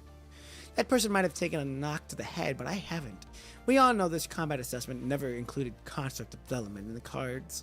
Everyone knows how precious you dolls are, yet here you are volunteering yourself. You appear as shady as hell. Oh, but she did side Pop and P's loft, didn't she? I can back that up. That red-haired lady dragged that person a really long way. She's a good person. Her hair. Shh, don't cut in when they're talking. Oh, perhaps it's a special deal with Pop and P. I mean, someone who consistently ices everything might just get a few unique assessments and training ups thrown their way. The graduate assessment isn't even done. Don't tell me you're already bowing down to that sorry excuse of a chief. If you're gonna pick someone to follow, at least choose someone who's got nothing to fall flat on their face. Why do I feel like you're singling me out here, Vanessa? I just said. Oh, you shouldn't be so quick to judge, Vanessa. You know perfectly well what Papa P is capable of. The scores have always been neck and neck, but every single time, you just missed the mark. I knew it. I shouldn't have left you back there. I should have just let you back there. You deserve to have your broken wrist gawed by the corrupted. Oh, you... I couldn't give a damn about any of this nonsense. Alright. Time's a wasting. Seriously, P, what's your take on this? What do you make of this Miss Hound here? Well, we can't have that deep voice yet. We ain't there yet. I'm with Simon on this. Even though my mind's a blank state and she's been my rock to it all, everything's on the terminal. I haven't lost a thing. Not that I had much to lose in the first place. Oh, look at you, practically gift-wrapping yourself for them. Oh, who knows what this test material they're so hot on really is. I've never heard such a thing. For all we know, you're just a guinea pig. Oh, stop jumping to conclusions, Vanessa, and laying on to people like that. I can't stomach this anymore. Pop and P, if you're still planning to escort the sample, you have to take me with you. Very clearly at her wit's end, and the children squabbling shuts her eyes. Enough of this pointless back and forth. I don't have the patience for your games. I've got one last trick up my sleeve. Use this. The refined girl, who moments before seeing the picture of good breeding, suddenly produces a pair of gleaming silver handcuffs with a sharp clink and advances on Vera. Right now, we're flying blind, and I can't tell if she's on our side or not. The smart move is to keep her on a short leash. Give me a hand. We need to cuff her right here. There's no way we're bringing her along our mission. Oh, this is utterly outrageous! Vanessa, what in the world are you playing at? Simon closes his eyes and cries out in despair. Oh my. Everyone, pipe down. Vera sneers, flexing her metallic wrist joint. She doesn't bother saying another word, finding those presumptuous youngsters too laughable to even get angry about. Oh, go on. Give it a shot. No one's ever died to try this with me before, and you seriously think those things can hold me? Of course they can't. Why am I sounding her with it? Of course they can't. Well, your reaction tells a tale. A doll is supposed to obey its master without question. If you insist on resisting, doesn't that just prove there's something off about you? Vera draws her weapon. This is her final answer. Oh my. Looks like the little munchkins are about to come to blows. Hold on, Vera. A rope suddenly clenches around Vera's waist. She spins around to see you suddenly tied to the other end of the rope around your own waist, meticulously securing a knot. Hey, we've already done. Put the leash on. It's like, all right, yeah. There. That should do the trick. I don't want to put them out or have them fretting over us. I'll take the fall. Where on earth did you get that rope? You give the rope a gentle tug, a surprisingly comforting gesture. Don't you worry your head. For a moment, Vera feels as though you've seen right through her. Have you? As she looks up, her eyes meet yours. I need you, Hound.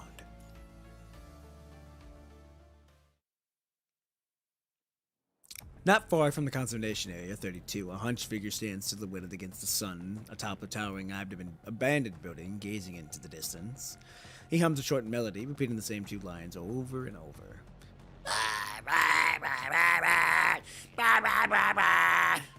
Burn it all. Oh!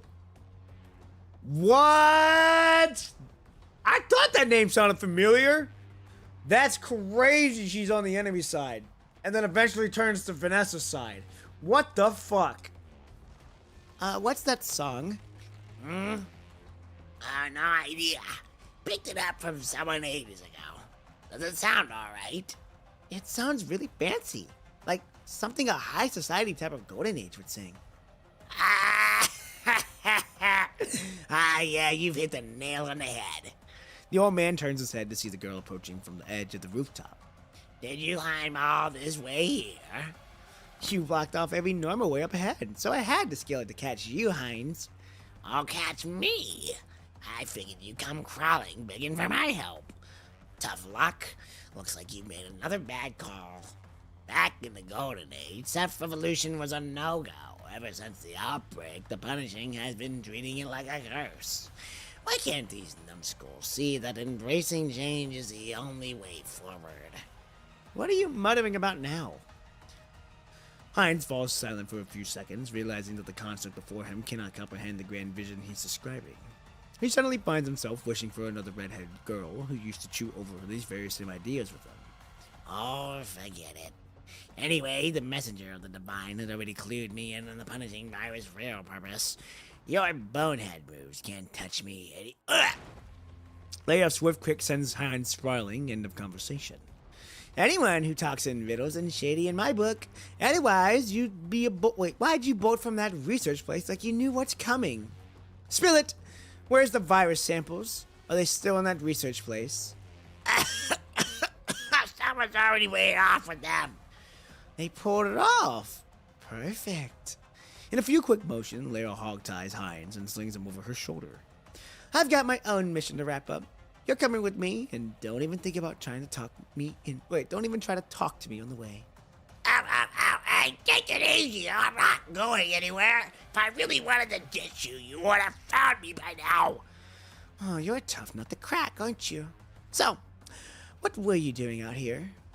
Because this is the highest point, damn it. I've got a bird's eye view from up here.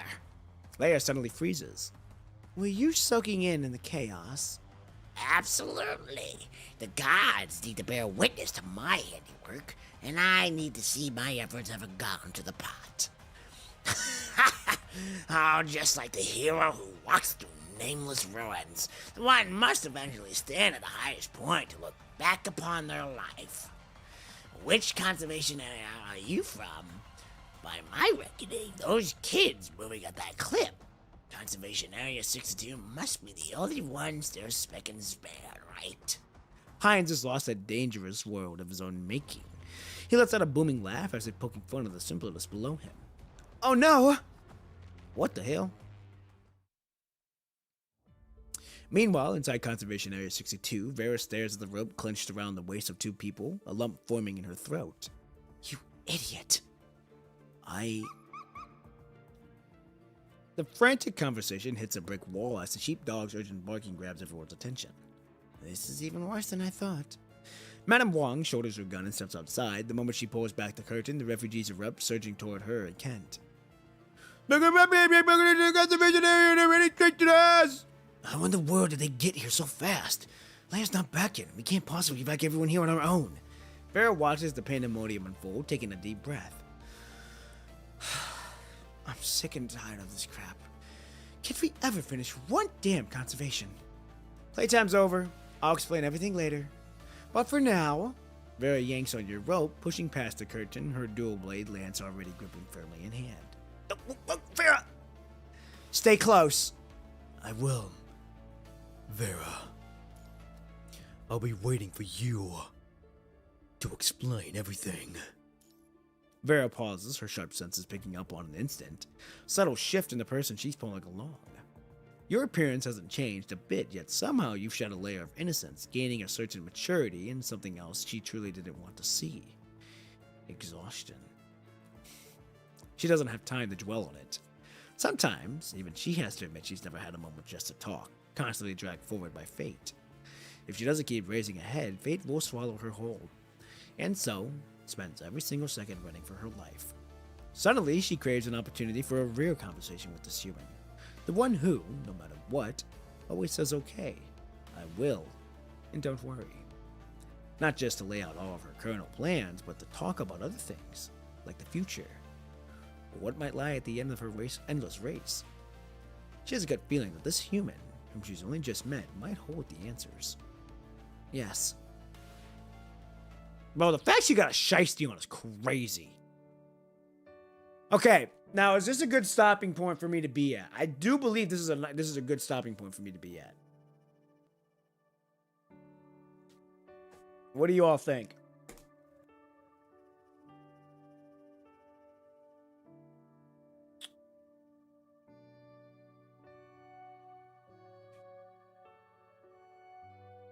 Okay. I want to say...